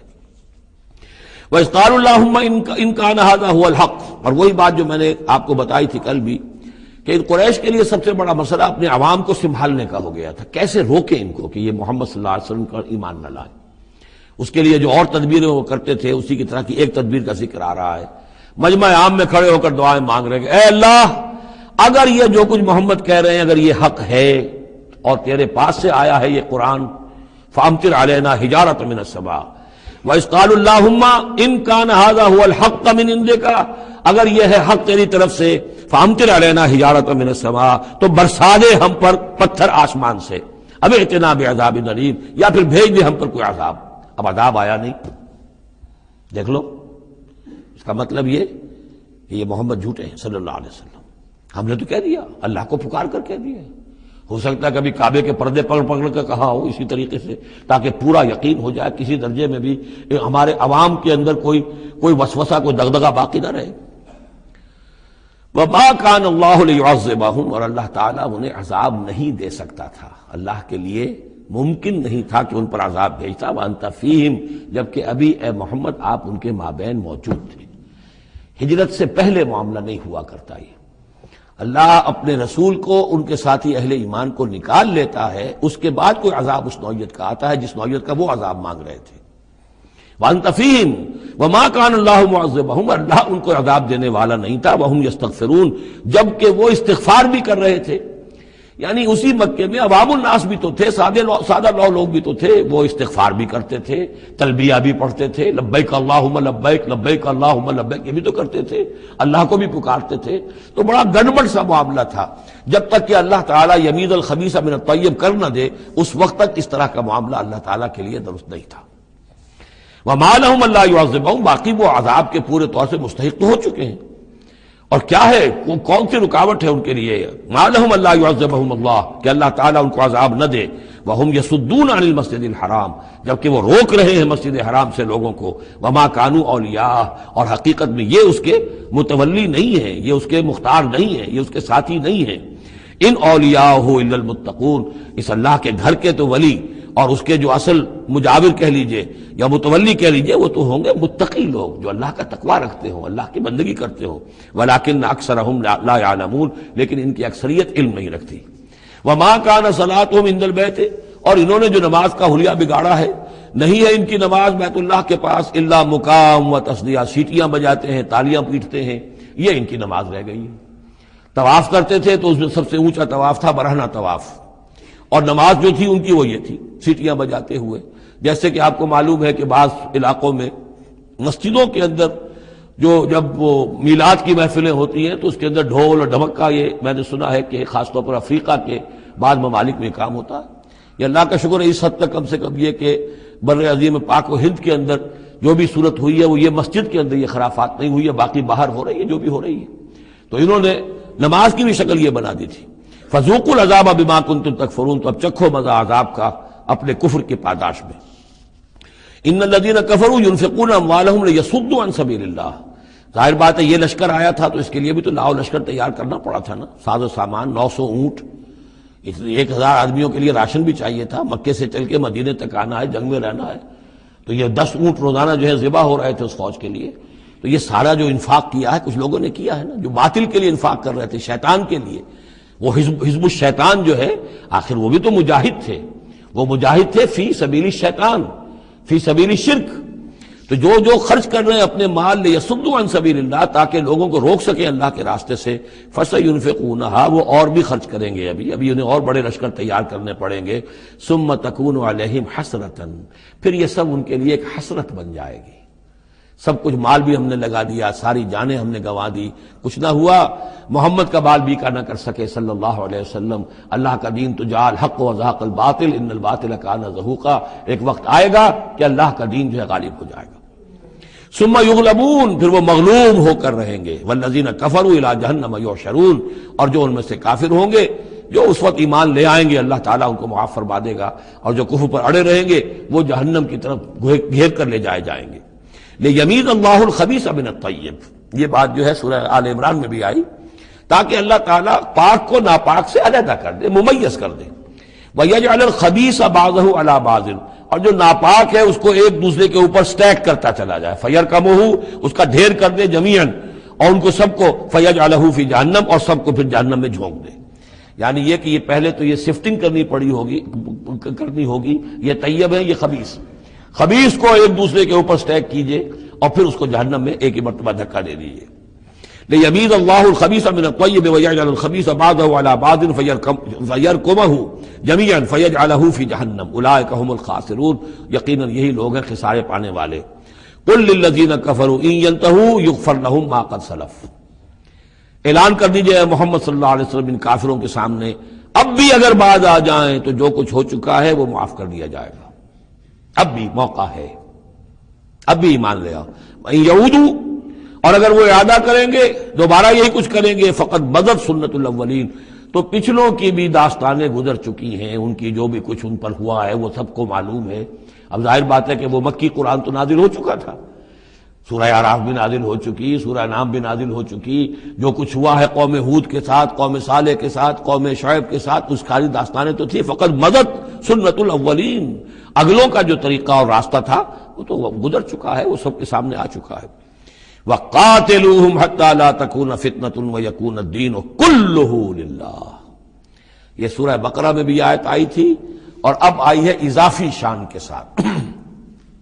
یعنی اے مسلمانوں، اب تمہاری یہ دعوت و تحریک جو ہے یہ اس مرحلے میں داخل ہو گئی، آرمڈ کانفلکٹ. اب یہ 15 برس کے بعد حضور نے جب دعوت کا آغاز کیا ہے مکے میں، اس کے بعد سے 15 برس گزر چکے. اب وہ دعوت، تنظیم، تربیت، صبر محض کا دور ختم ہوا، پیسو ریزسٹنس کا دور ختم ہوا.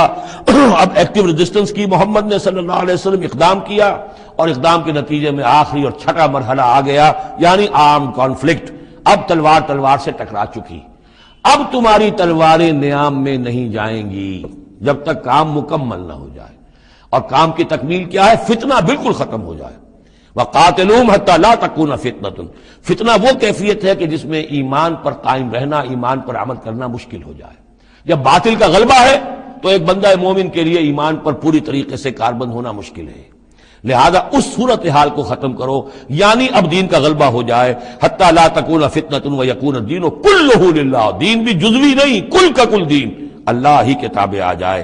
فَإِنِ انْتَهَوْا فَإِنَّ اللَّهَ بِمَا يَعْمَلُونَ بَصِيرٌ. پھر اگر وہ باز آ جائے تو جو کچھ وہ کر رہے ہیں اللہ اسے دیکھ رہا ہے. وَإِن تَوَلَّوْا، اور اگر پیٹھ موڑ لیں، وَاعْلَمُوا، تو اے مسلمانوں تم یہ جان لو، أَنَّ اللَّهَ مَوْلَاكُمْ، اللہ تمہارا مولا ہے، تمہارا ولی ہے، ساتھی ہے، مددگار ہے، پشت پناہ ہے. نعم المولا ونعم النصیر. کیا ہی اچھا ہے وہ حمایتی اور کیا ہی خوب ہے وہ مددگار. وَاعْلَمُوا أَنَّمَا غَنِمْتُم مِّن شَيْءٍ فَأَنَّ لِلَّهِ خُمُسَهُ وَلِلرَّسُولِ وَلِذِي الْقُرْبَىٰ وَالْيَتَامَىٰ وَالْمَسَاكِينِ وَابْنِ السَّبِيلِ إِن كُنتُمْ آمَنتُم بِاللَّهِ وَمَا أَنزَلْنَا عَلَىٰ عَبْدِنَا يَوْمَ الْفُرْقَانِ يَوْمَ الْتَقَى الْجَمْعَانِ وَاللَّهُ عَلَىٰ كُلِّ شَيْءٍ قَدِيرٌ. صدق اللہ العظیم. اب یہاں وہ مال غنیمت کا حکم بیان ہو رہا ہے. وَاعْلَمُوا، جان لو، انما غنمتم من شیء، جو بھی غنیمت تمہیں حاصل ہوئی ہے، فَأَنَّ لِلَّهِ خُمُسَهُ، تو اس کا خمس، پانچواں حصہ تو اللہ کے لیے ہے، وَلِلرَّسُولِ، اور رسول کے لیے ہے، وَلِذِي الْقُرْبَىٰ، اور رسول کے قرابت داروں کے لیے ہے. یہ بات سمجھ لیجئے یہاں اچھی طرح کہ در حقیقت حضور صلی اللہ علیہ وسلم کا جو معاش کا معاملہ تھا، جب تک آپ مکے میں تھے حضرت خدیجہ الکبریٰ رضی اللہ تعالی عنہا کی دولت جو ہے اس سے آپ کا کام چل رہا تھا، جو بھی بچا کچا ان کا سرمایہ تھا. مدینے میں آ کر ظاہر بات ہے کہ اب آپ کے پاس اپنا کوئی ذریعہ معاش نہیں تھا، نہ آپ کوئی تجارت کرتے تھے. تو اب آپ کے اخراجات، اور پھر یہ کہ آپ کے بھی قرابت دار ہیں، آپ کی ازواج مطہرات ہیں، ان کے اخراجات کہاں سے آئیں گے؟ تو مال غنیمت میں سے خمس جو ہے وہ اس کام کے لیے رکھ لیا گیا. گویا وہ بیت المال کا حصہ ہوگا، اور بیت المال ہی کفالت کرے گا حضور کی بھی اور حضور کے قرابت داروں کی بھی. اس کے علاوہ اس بیت المال میں یتامى والمساکین وابن السبیل، اس میں حصہ ہوگا یتیموں کے لیے بھی اور مساکین اور محتاجوں کے لیے بھی اور مسافروں کے لیے بھی. یہ گویا کہ پانچواں حصہ مال غنیمت کا تو ہو گیا، سرکار سمجھ لیجیے سرکاری ہو گیا. لیکن اس سرکار میں سب سے بڑا خرچ جو ہے وہ در حقیقت محمد رسول اللہ صلی اللہ علیہ وسلم کے ذاتی، آپ کے اخراجات، آپ کے ازواج مطہرات کا نفقہ، آپ کے قرابت داروں کا ذوی القربیٰ، جس میں آپ کو بھی تو ظاہر بات ہے کہ کچھ نہ کچھ صلہ رحمی آپ فرماتے تھے، تو اس کے لیے، اور یہ کہ یتیموں اور مساکین کے لیے وابن السبیل۔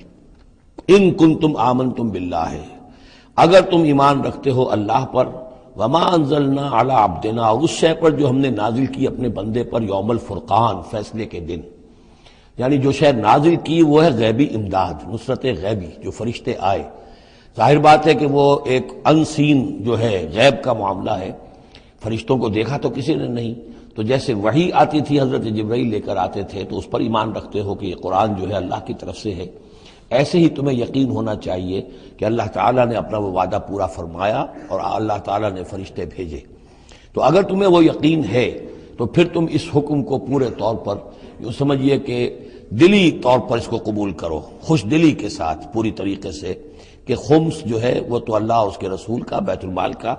بقیہ کے بارے میں حضور نے فرما دیا کہ 4/5 جو ہے یہ اب تقسیم ہو جائے گا مجاہدین کے درمیان۔ اس میں اس سے کوئی بحث نہیں ہے کہ کس نے کتنا جمع کیا، سارا مال ایک جگہ جمع ہوگا اور پھر اس کے حصے لگیں گے، چاہے کوئی پہرے پر تھا، جنگ کی نوبت ہی نہیں آئی، چاہے یہ کہ کوئی باقاعدہ جنگ میں کسی نے حصہ لیا، چاہے کسی نے مال غنیمت جمع کیا، چاہے نہیں کیا، جو بھی جنگ میں ہے ان کو برابر کا حصہ ملے گا۔ اس میں یہ ہے کہ جو سواریوں والے تھے انہیں دوہرا، اور جو پیدل تھے انہیں اکیلا، اس لیے کہ سواریاں اگر کسی کا اونٹ ہے، کسی کا گھوڑا ہے، 2 گھوڑے بھی تھے، تو ظاہر بات ہے کہ اس کے چارے وغیرہ کا بندوبست وہ خود اپنے پاس سے کرتا تھا۔ کوئی سپلائی لائنز تو آج کل کی جس طرح فوجوں کی ہوتی ہیں وہاں موجود نہیں تھی، لہذا جو مجاہد تھا کہ جو سوار تھا گھوڑے پر یا اونٹ پر، جس کا اپنا گھوڑا تھا، اپنا اونٹ تھا، اس کو دوہرا حصہ، اور جو عام پیادہ جو مجاہد تھا اس کو اکیلا۔ وَاعْلَمُوا أَنَّمَا غَنِمْتُم مِّن شَيْءٍ فَأَنَّ لِلَّهِ خُمُسَهُ وَلِلرَّسُولِ وَلِذِي الْقُرْبَى وَالْيَتَامَى وَالْمَسَاكِينِ وَابْنِ السَّبِيلِ إِن كُنتُمْ آمَنتُم بِاللَّهِ وَمَا أَنزَلْنَا عَلَىٰ عَبْدِنَا يَوْمَ الْفُرْقَانِ يَوْمَ الْتَقَى الْجَمْعَانِ، اس فرقان والے دن، فیصلے کے دن، جس دن کی 2 فوجیں بھڑ گئی تھیں۔ وَاللَّهُ عَلَىٰ كُلِّ شَيْءٍ قَدِيرٌ، اور اللہ تعالیٰ ہر چیز پر قادر ہے۔ اذ انتم بالعدوۃ الدنیا وهم بالعدوۃ القصویٰ، اصل میں یہ جو وادی ہے جس میں بدر واقع ہوا ہے، یہ ایک گھاٹی سی ہے جو دونوں کناروں کے اوپر تو بہت تنگ ہے لیکن درمیان میں بہت کھل کر میدان بن جاتا ہے۔ اس کا ایک سرا جو ہے وہ شمال کی طرف نکل جاتا ہے اور وہ جا رہا ہے شام کی طرف، ایک سرا جنوب کی طرف ہے اور وہ جاتا ہے مکے کی طرف، ایک مشرق کی طرف آتا ہے کہ جو مدینے کی طرف آ رہا ہے، اور اکثر و بیشتر جو پہلے حاجی جاتے تھے وہ اسی راستے پر تھے، یہی راستہ تھا۔ اب تو جو نیا طریق الہجرہ بڑی اعلیٰ سڑک بن گئی ہے تو لوگوں کو ان مقامات سے گزرنے کا موقع نہیں ملتا، ورنہ بدر سے ہو کر ہی راستہ گزرتا تھا۔ تو ایسا ہوا ہے کہ اللہ تعالیٰ کی طرف سے ایسی اسکیم بن گئی، تدبیر ایسی ہو گئی کہ عین بر وقت پہنچے۔ وہ جو مدینے والا سرا تھا جو قریب تھا مدینے کے اس وادی کا، اس پر حضور پہنچے، اور عین اسی وقت جو دور والا سرا تھا، گھاٹی جہاں پہ ختم ہو رہی تھی جنوب کی طرف، وہاں وہ قریش بھی پہنچ گئے بر وقت۔ جب تم تھے ورلے کنارے پر اور وہ تھے پرلے کنارے پر، اذ انتم بالعدوۃ الدنیا، دنیا ادنا کا مؤنث ہے، قریب تر، وہم بالعدوۃ القصویٰ، اور وہ تھے پرلے کنارے پر، والرکب اسفل منکم، اور وہ جو قافلہ تھا وہ تم سے نیچے تھا، نیچے ہو کر گزر گیا تھا، یعنی اس کے بعد پہاڑوں کی ایک رینج تھی اور اس کے بعد پھر تہامہ کا میدان تھا۔ تو ابو سفیان نے یہ کیا تھا کہ قافلے کو لے کر اس بدر کی گھاٹی میں داخل ہی نہیں ہوئے، ادھر سے تو وہ پیغام بھی بھیج دیا تاکہ فوج ادھر سے آئے، تاکہ مسلمانوں کی توجہ بھی ہو تو فوج کی طرف ہو جائے، اور اسی میں وہ داؤ لگا کر اپنے قافلے کو بچا کر نکال کر لے جائیں، اور وہ تہامہ میں ساحل کے ساتھ ساتھ ہو کر نکل بھی گئے۔ وَلَوْ تَوَاعَدتُّمْ لَاخْتَلَفْتُمْ فِي الْمِيعَادِ، اور اگر تم لوگوں نے آپس میں معاہدہ کیا ہوتا کہ فلاں وقت پر ہمیں پہنچنا ہے، ہو سکتا ہے کہ تم ایک ساتھ نہ پہنچ سکتے، اختلاف ہو جاتا، جیسے اپوائنٹمنٹ ہوتی ہے فلاں وقت پہ میں بھی پہنچوں گا آپ بھی پہنچ جائیں تو کچھ نہ کچھ آگے پیچھے ہو جاتا ہے۔ تو اگر تم طے کر کے بھی آتے تو اتنا نہ ہوتا جتنا کہ ہم نے اپنی مشیت اپنی تدبیر سے کر دیا کہ عین وقت پر تمہیں وہاں پہنچا دیا۔ اس کی وجہ کیا تھی؟ ہم چاہتے تھے کہ یہ ٹکراؤ ہو جائے اور یہ بات واضح ہو جائے کہ جان لیں اہل مکہ کہ اللہ تعالیٰ کی نصرت کس کے ساتھ ہے، اس کے عوام بھی سمجھ لیں۔ وَلَٰكِن لِيَقْضِيَ اللَّهُ أَمْرًا كَانَ مَفْعُولًا، لیکن یہ سب کچھ لیے ہوا تاکہ اللہ تعالیٰ طے کر دے وہ شے، فیصلہ کر دے کہ جو ہو کر رہنی ہے، كَانَ مَفْعُولًا لِيَهْلِكَ مَنْ هَلَكَ عَنْ بَيِّنَةٍ، تاکہ اب جسے ہلاک ہونا ہے وہ ہلاک ہو بات کے واضح ہو جانے کے بعد۔ اب بھی عوام کی اگر آنکھیں نہیں کھلتی تو پھر گویا کہ وہ پھر مورد الزام خود ہے۔ اب ان کے سرداروں نے جو کچھ ان کی مت ماری تھی، اب آ کر اس موقع کے بعد ان کی آنکھیں کھل جانی چاہیے۔ اب بھی اگر کوئی ہلاک ہوتا ہے تو بات کے واضح ہونے کے بعد ہلاک ہو۔ لِيَهْلِكَ مَنْ هَلَكَ عَنْ بَيِّنَةٍ وَيَحْيَىٰ مَنْ حَيَّ عَنْ بَيِّنَةٍ، اور جسے جینا ہے، جس کی زندگی ہے روحانی زندگی، اور جو سیدھے راستے پر آنا چاہتا ہے وہ بھی اس بینہ کی بنا پر وہ سیدھے راستے پر آ جائے اور حیات معنوی حاصل کر لے۔ وَإِنَّ اللَّهَ سَمِيعٌ عَلِيمٌ، اور یقیناً اللہ سب کچھ سننے والا اور جاننے والا ہے۔ اِذْ يُرِيكَهُمُ اللَّهُ فِي مَنَامِكَ قَلِيلًا، جبکہ اللہ تعالیٰ آپ کو دکھا رہا تھا اے نبی ان کو آپ کی نیند میں کم۔ حضور نے خواب میں دیکھا کہ کوئی بڑی طاقت نہیں ہے، بڑی تھوڑی سی جمعیت ہے قریش کی جو آئی ہے، حالانکہ 1000 کا لشکر تھا۔ وَلَوْ أَرَاكَهُمْ كَثِيرًا، اور اگر آپ کو دکھایا ہوتا کہ وہ بڑی بڑی تعداد میں آ رہے ہیں، لَفَشِلْتُمْ، اور آپ نے وہ بات بتائی ہوتی صحابہ کرام کو، اپنے ساتھیوں کو، تو اے مسلمانوں پھر تم کمزوری دکھاتے، تم ڈھیلے پڑ جاتے۔ وَلَا تَنَازَعْتُمْ فِي الْأَمْرِ، اور معاملے کے اندر پھر کوئی ایک اور تنازع کھڑا ہو جاتا کہ ہمیں یہاں جنگ کرنی بھی چاہیے کہ نہیں۔ ولیکن اللہ سلم، لیکن اللہ تعالیٰ نے سلامتی پیدا فرما دی۔ انہ علیم بذات الصدور، یقیناً وہ جو کچھ سینوں کے اندر ہے اس سے واقف ہے۔ اس کی توجیہ یہ کی ہے مفسرین نے کہ اگرچہ نبی کا خواب جھوٹا نہیں ہو سکتا، یہ نہیں تھا کہ حضور کو جو خواب دکھایا گیا وہ غلط تھا، اصل میں ان کی جو معنوی حقیقت تھی وہ دکھا دی گئی۔ ایک ہے کسی شے کے اندر جو کمیت ہے، کوانٹیٹیو ایلیمنٹ ہے اس کا، ایک ہے جو اس کی کیفیت ہے، جو اس کے اندر اصل حقیقت ہے۔ تو یہ بات جو ہے اچھی طرح سمجھ لینے کی ہے کہ مکے سے جو اصل نفری آئی تھی وہ تو ان عوام الناس کی تھی کہ جن کو بارے میں جن کو معلوم تھا کہ محمد ہمارے بہترین آدمی ہیں صلی اللہ علیہ وسلم، اور جو ان کے ساتھی ہیں وہ ہمارے گلے سرسبد ہیں، ہمارے خاندان کے قریش کے بہترین لوگ ہیں، اور پھر یہ کہ انہوں نے کوئی جرم نہیں کیا ہے، کوئی ظلم نہیں کیا ہے، وہ صرف ایک خدا واحد کا کے ماننے والے اور جو ہیں وہ نیکیوں کا حکم دینے والے ہیں۔ تو جو ان کے ہاں جو بھی جس کو ہم کہتے ہیں سائلنٹ میجورٹی، عوام الناس، ان کے دل اپنے لیڈروں کے ساتھ نہیں تھے۔ آ تو گئے تھے، وہ ظاہر ان کا جبر تھا، ان کا فیصلہ تھا، لیڈروں کا حکم تھا، آ گئے تھے، لیکن مارے باندھے کو آئے ہوئے تھے۔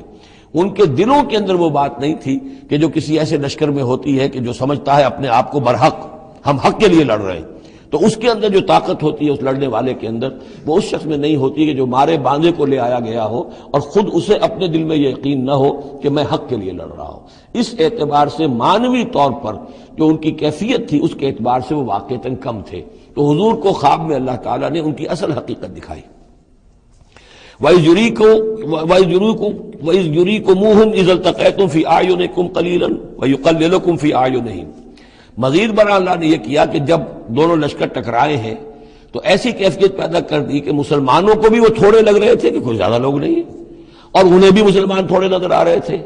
یعنی یہ کہ ہر صورت اللہ نے ایسی بنا دی تھی کہ جنگ ہو اور ڈٹ کر ہو، تاکہ یہ صورتحال جو ہے یوم الفرقان ہونا اس کا بالکل واضح ہو جائے۔ اگر کسی وجہ سے وہ کرنی کترا جاتا معاملہ اور جنگ نہ ہوتی، مقابلہ نہ ہوتا، تو جس طریقے سے کہ اللہ اس کو فیصلہ کن دن بنا دینا چاہتا تھا، یوم الفرقان، فیصلے کا دن، وہ صورتحال پیدا نہ ہوتی۔ لِيَقْضِيَ اللَّهُ أَمْرًا كَانَ مَفْعُولًا، تاکہ اللہ پورا کر دے اس معاملے کو کہ جو ہونے والا ہی تھا۔ وَإِلَى اللَّهِ تُرْجَعُ الْأُمُورُ، اور تمام معاملات بالآخر تو اللہ ہی کی طرف لوٹا دیے جائیں گے۔ یا ایھا الذین آمنوا اذا لقیتم فئۃ فاثبتوا، اے اہل ایمان جب بھی اب تمہارا، اب چونکہ دور شروع ہو گیا ہے، اب تمہاری جد و جہد جو ہے وہ آخری مرحلے میں داخل ہو چکی ہے، مسلح تصادم کا آغاز ہو چکا ہے، اور یہ تو ابھی پہلی جنگ ہے، ابھی جنگیں اور آنی ہیں، اگلے ہی سال غزوہ احد ہو گیا۔ جب بھی تمہارا مقابلہ ہو کسی فوج سے فاثبتوا، پہلا حکم تو یہ ہے کہ پھر ثابت قدم رہو، قدم جمائے رکھو۔ دوسرا حکم واذکروا اللہ کثیرا، اور اللہ کا ذکر کرو کثرت کے ساتھ، لعلکم تفلحون، تاکہ تم فلاح پاؤ۔ تمہاری جو طاقت ہے وہ اللہ تعالیٰ کے بھروسے پر ہے۔ وَاصْبِرْ وَمَا صَبْرُكَ إِلَّا بِاللَّهِ، ایک بندہ مومن کا صبر جو ہے وہ اللہ کے بھروسے پر ہے، لہذا اللہ یاد رہے گا، اللہ کے ساتھ قلبی تعلق، روحانی تعلق استوار ہوگا تو تم ثابت قدم رہو گے، اور اگر اللہ کے رشتہ ٹوٹ گیا، قلبی رشتہ، روحانی رشتہ، تو پھر تمہارے اندر جان نہیں ہوگی۔ اور تیسرا حکم لعلکم تفلحون، تاکہ تم مراد پاؤ، اور تیسرا حکم اطیعوا اللہ ورسولہ، اور دیکھو تیسرا حکم یہ ہے کہ جو ڈسپلن ہے اس کی پابندی کرو، حکم مانو اللہ کا اور اس کے رسول کا۔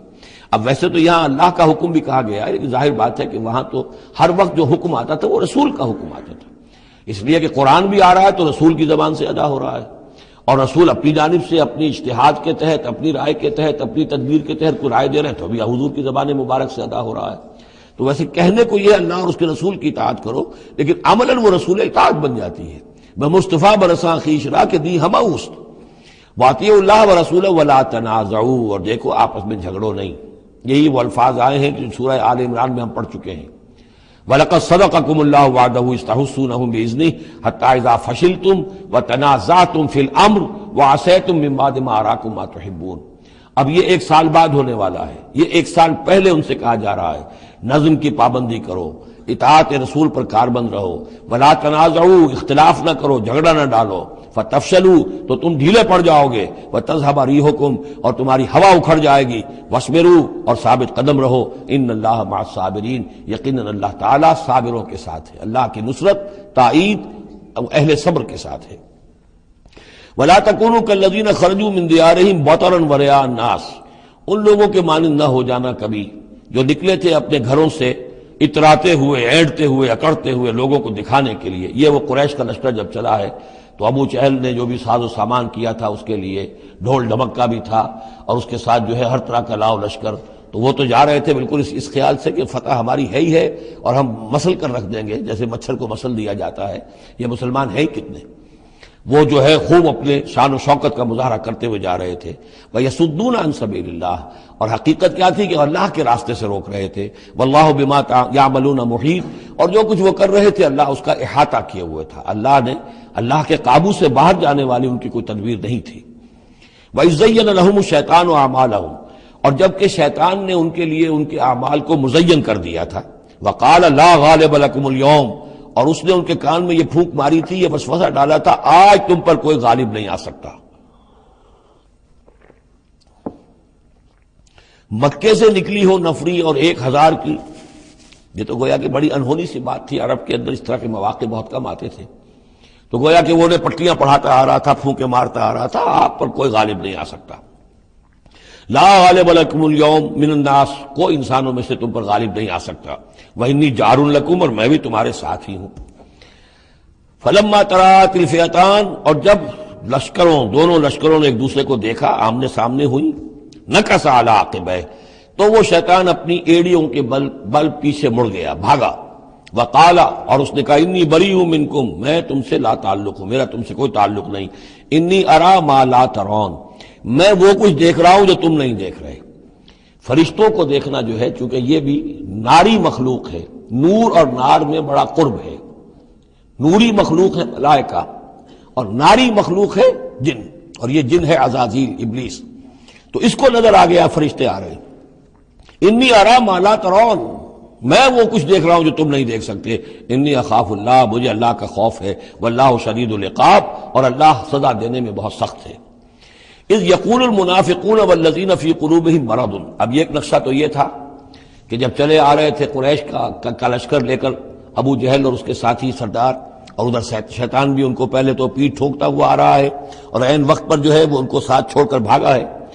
ادھر جب مدینے کے اندر، اب جہاں وہاں سے مسلمان چلے تھے، حضور چلے تھے، تو جو کوئی منافق پیچھے رہ گئے تھے وہ اب باتیں کر رہے تھے۔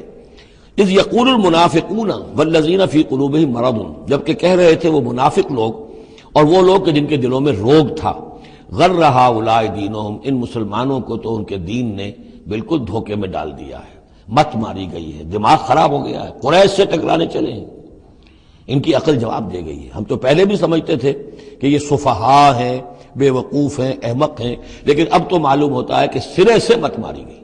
غر ہؤلاء دینہم، ان کے دین نے ان کی مت مار دی۔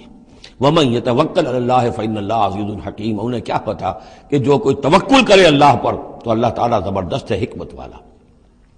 وَلَوْ تَرَىٰ يَتَوَفَّى الَّذِينَ كَفَرُوا الْمَلَائِكَةُ، اور کاش تم دیکھ سکتے جب کہ قبض کرتے ہیں فرشتے ان کافروں کو، ان کی جانوں کو، یضربون وجوہہم، ان کے چہروں پر ضرب لگاتے ہوئے، وادبارہم، اور ان کی پیٹھوں پر، وذوقوا عذاب الحریق، اور کہتے اب چکھو جلنے کا عذاب۔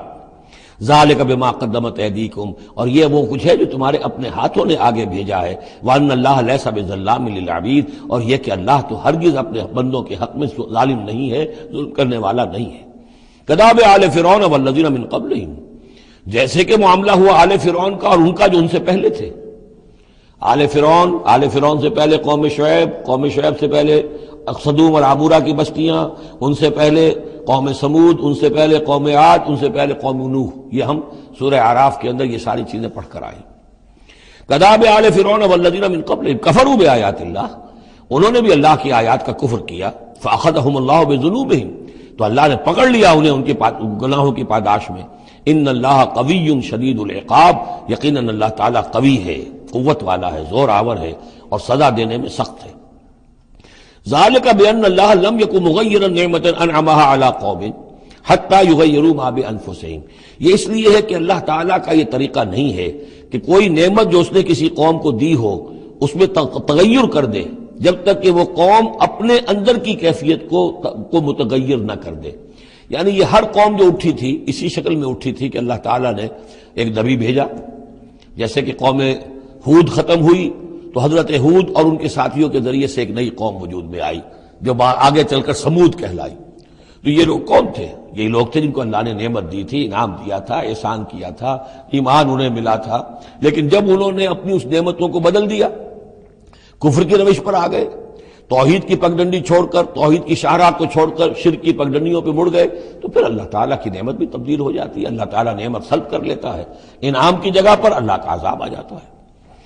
ذالک بأن اللہ لم یکن مغیرا نعمۃ انعمها علی قوم حتی یغیروا ما بانفسہم. یہ ہے جو مضمون آگے بھی آئے گا سورہ رعد میں بھی، اور اس کو پھر یہ کہ اردو میں بھی ایک شعر میں لوگوں نے پیش کیا ہے کہ خدا نے آج تک اس قوم کی حالت نہیں بدلی، نہ ہو جس کو خیال آپ اپنی حالت کے بدلنے کا. قوموں کے اپنے اندر کے حالات بدلتے ہیں تو پھر تقدیر بدلتی ہے. صرف خواہش سے، وشفل تھنکنگ سے، امانی سے کوئی بات نہیں ہوا کرتی. اور قوم ظاہر بات ہے کہ افراد پر مشتمل ہوتی ہے.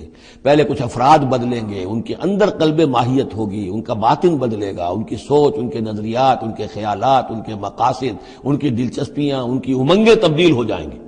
یہ اندر کے بدلے ہوئے لوگ جو ہیں جب کثیر تعداد میں ہوں گے تو پھر یہ مل جل کر زور لگائیں گے، طاقت لگائیں گے، معاشرے کو بدل دیں گے، اور پھر یہ اس طریقے سے کہ انقلاب آئے گا.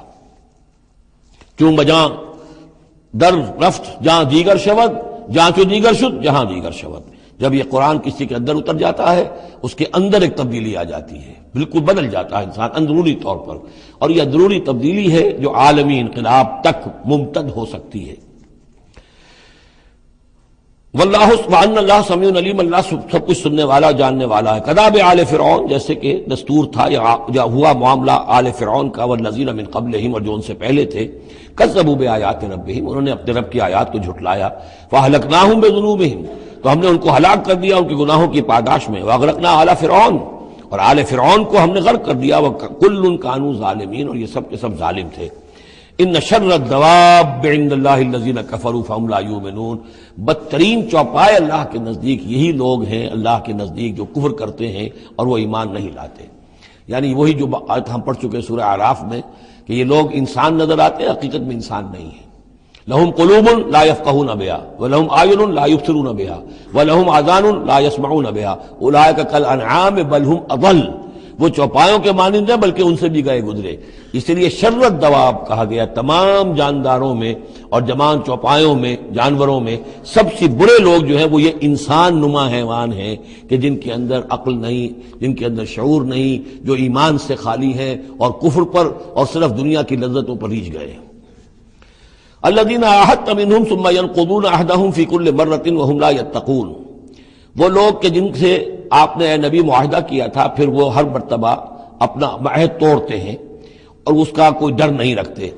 اب یہ اشارہ ہو رہا ہے یہود کی طرف، کیونکہ حضور جب مدینے میں تشریف لائے تو میں نے آپ کو شروع میں بتا دیا تھا کہ آپ نے بہت بڑا یہ سمجھیے کہ اس کو Montgomery what, professor Montgomery what نے جس قدر تعریف کی ہے اس کی، اور سارے جتنے بھی الفاظ ہو سکتے تھے انگریزی زبان میں، اسٹیٹس مین شپ کہ حضور کا معاملہ، فہمی کا معاملہ، تدبر کا معاملہ، سیاست کو سمجھنے کا معاملہ، اس کی بہت بڑی بات یہ ہے کہ آپ نے یہودی قبائل جو تھے تینوں ان کو معاہدوں میں جکڑ لیا. تو یہ ایک بہت بڑا آپ کا کارنامہ تھا. لیکن اب ظاہر بات ہے جکڑے تو وہ گئے، اندر سے وہ دشمنی کرتے تھے، ساز باز کرتے تھے. اوپر معاہدہ ہے، اندر سے ساز باز چل رہی ہے، پیغامات بھیجے جا رہے ہیں قریش کو کہ کیا کر رہے ہیں آپ لوگ، کیوں دیر کر رہے ہیں، کیوں نہیں حملہ کرتے، ہم اندر سے آپ کی مدد کریں گے. تو یہ خدمت ابھی چل رہی تھی. تو فرمایا الذین عاہدت منہم ثم ینقضون عہدہم، وہ لوگ کہ جن سے نبی آپ نے عہد کیا، معاہدے کیے، اور وہ یہ کہ اپنے معاہدے توڑ رہے ہیں، فی کل مرۃ، ہر بار، وہم لا یتقون، اور وہ ڈرتے نہیں ہیں۔ فإما تثقفنہم فی الحرب، تو اگر آپ پا جائیں انہیں جنگ میں، فشرد بہم من خلفہم، تو ان کو ایسی سزا دیجئے کہ جو پیچھے ہیں ان کے ہوش ٹھکانے آ جائیں، لعلہم یذکرون، تاکہ انہیں عبرت حاصل ہو جائے۔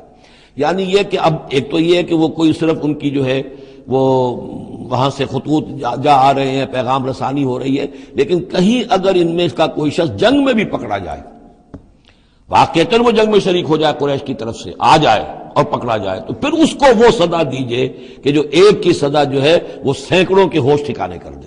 یہ ہے مطلب۔ وَإِمَّا تَثْقَفَنَّهُمْ فِي الْحَرْبِ فَشَرِّدْ بِهِمْ، ایسی سزا ان کو دیجئے من خلفہم، کے جو ان سے پیچھے ہیں ان کے بھی ہوش ٹھکانے ہو جائیں، لعلہم یذکرون، شاید کہ پھر وہ نصیحت پکڑ لیں۔ وَإِمَّا تَخَافَنَّ مِنْ قَوْمٍ خِيَانَةً، اور اگر آپ کسی کو قومی سطح پر اندیشہ ہو جائے آپ کو کسی سے کہ وہ خیانت پر اتر آئی ہے، یعنی ایک ہے انڈیویجول ایکٹس، بنو قریظہ کا کوئی شخص ہے جو کام کر رہا ہے، بنو قریظہ کا سردار کہے گا صاحب مجھے کیا معلوم، یہ ایک شخص کا انڈیویجول معاملہ ہے، اس نے کوئی خط لکھ دیا ہوگا قریش کو یا کوئی سلسلہ جرمانی کیا ہوگا، لیکن یہ ہمارا اجتماعی معاملہ نہیں ہے، ہم معاہدے کے پابند ہیں۔ بنو قینقاع کا کوئی شخص اس نے کر دیا، تو اس کے لیے تو پہلا حکم آ گیا، وہ کہیں اگر مل جائے، جنگ میں مل جائے، کیونکہ ویسے تو اسے ہاتھ نہیں لگا سکتے، معاہدہ ہے ان کے ساتھ، تو معاہدہ ہے، اس کو کیا سزا دیں گے، لیکن یہ کہ جنگ میں کہیں آ جائے، اتنی جرأت کر جائے، تو پھر اس کو وہ سزا دیجیے گا کہ جو پیچھے بیٹھے ہوئے ہیں، جو ڈورے ہلا رہے ہیں، تارے ہلا رہے ہیں، ان کو بھی ہوش ٹھکانے آ جائے۔ لیکن یہ کہ اگر آپ کو اندیشہ ہو جائے کہ کوئی قبیلہ جو ہے وہ خلاف ورزی کرنے پر اتر آیا ہے، خیانت کرنے پر اتر آیا ہے، وَإِمَّا تَخَافَنَّ مِنْ قَوْمٍ خِيَانَةً، کسی کی طرف سے خیانت کا آپ کو اندیشہ ہی ہو جائے، فَانبِذْ إِلَيْهِمْ عَلَىٰ سَوَاءٍ، تو پھر پھینک دیجئے ان کی طرف کھلم کھلا، یعنی پھر معاہدے کو ایبروگیٹ کیجئے، کہہ دیجئے کہ آج سے ہمارا کوئی معاہدہ نہیں۔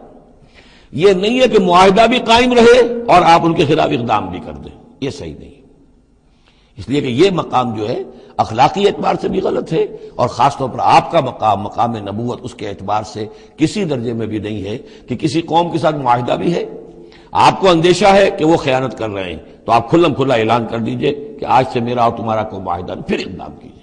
لیکن یہ کہ بغیر اس اعلان کے کوئی اقدام کرنا ان کے خلاف، یہ در حقیقت اللہ تعالیٰ جو اخلاق چاہتا ہے اہل ایمان کے، اس کے منافی ہے۔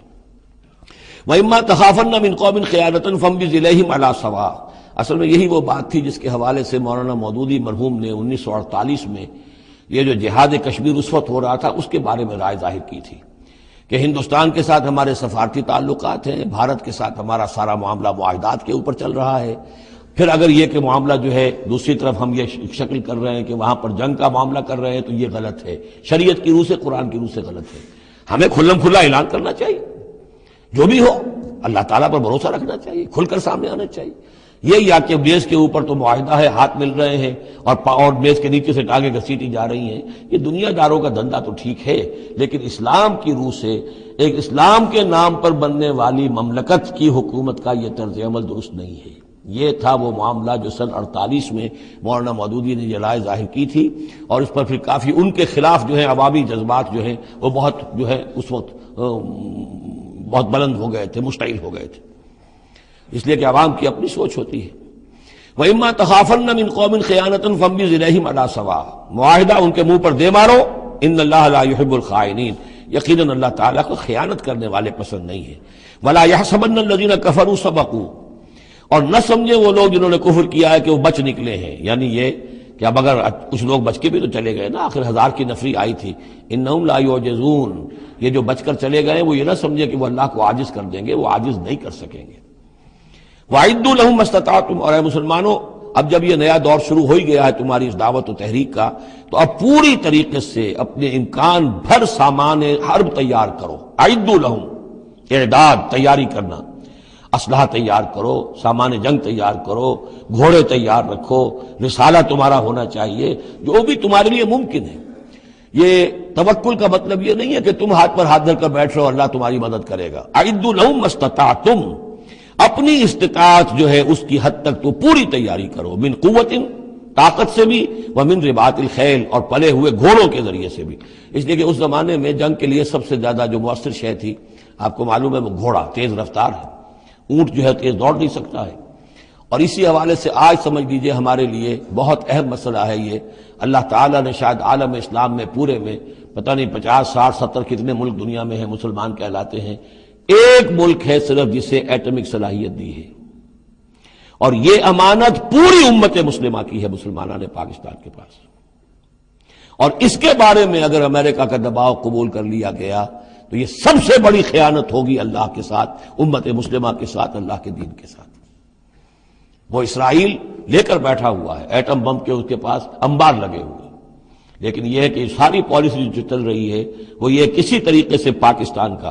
ایک عراق کے بارے میں اندیشہ ہوا تھا کہ اسے ایٹمی دانت نکل سکتے ہیں، اس ایک مرتبہ اس کا وہ ایٹمک پلانٹ جو ہے اس کا بھرکس نکال دیا تھا، دوسری مرتبہ یہ کہ اس کا پورا بھرکس ہی نکل گیا، اگلا پچھلا کھایا پیا سب اگلوا دیا. اب پاکستان پر سارا دباؤ، ساری ڈپلومیسی جو بھی چل رہی ہے اس وقت، کان کھولنے کی اور آنکھیں کھول کر دن گزارنے کی ضرورت ہے.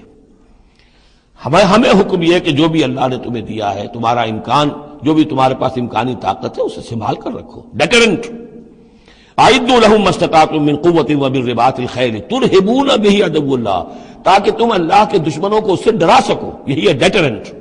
تو معلوم ہو کہ ان کے پاس وہ طاقت ہے.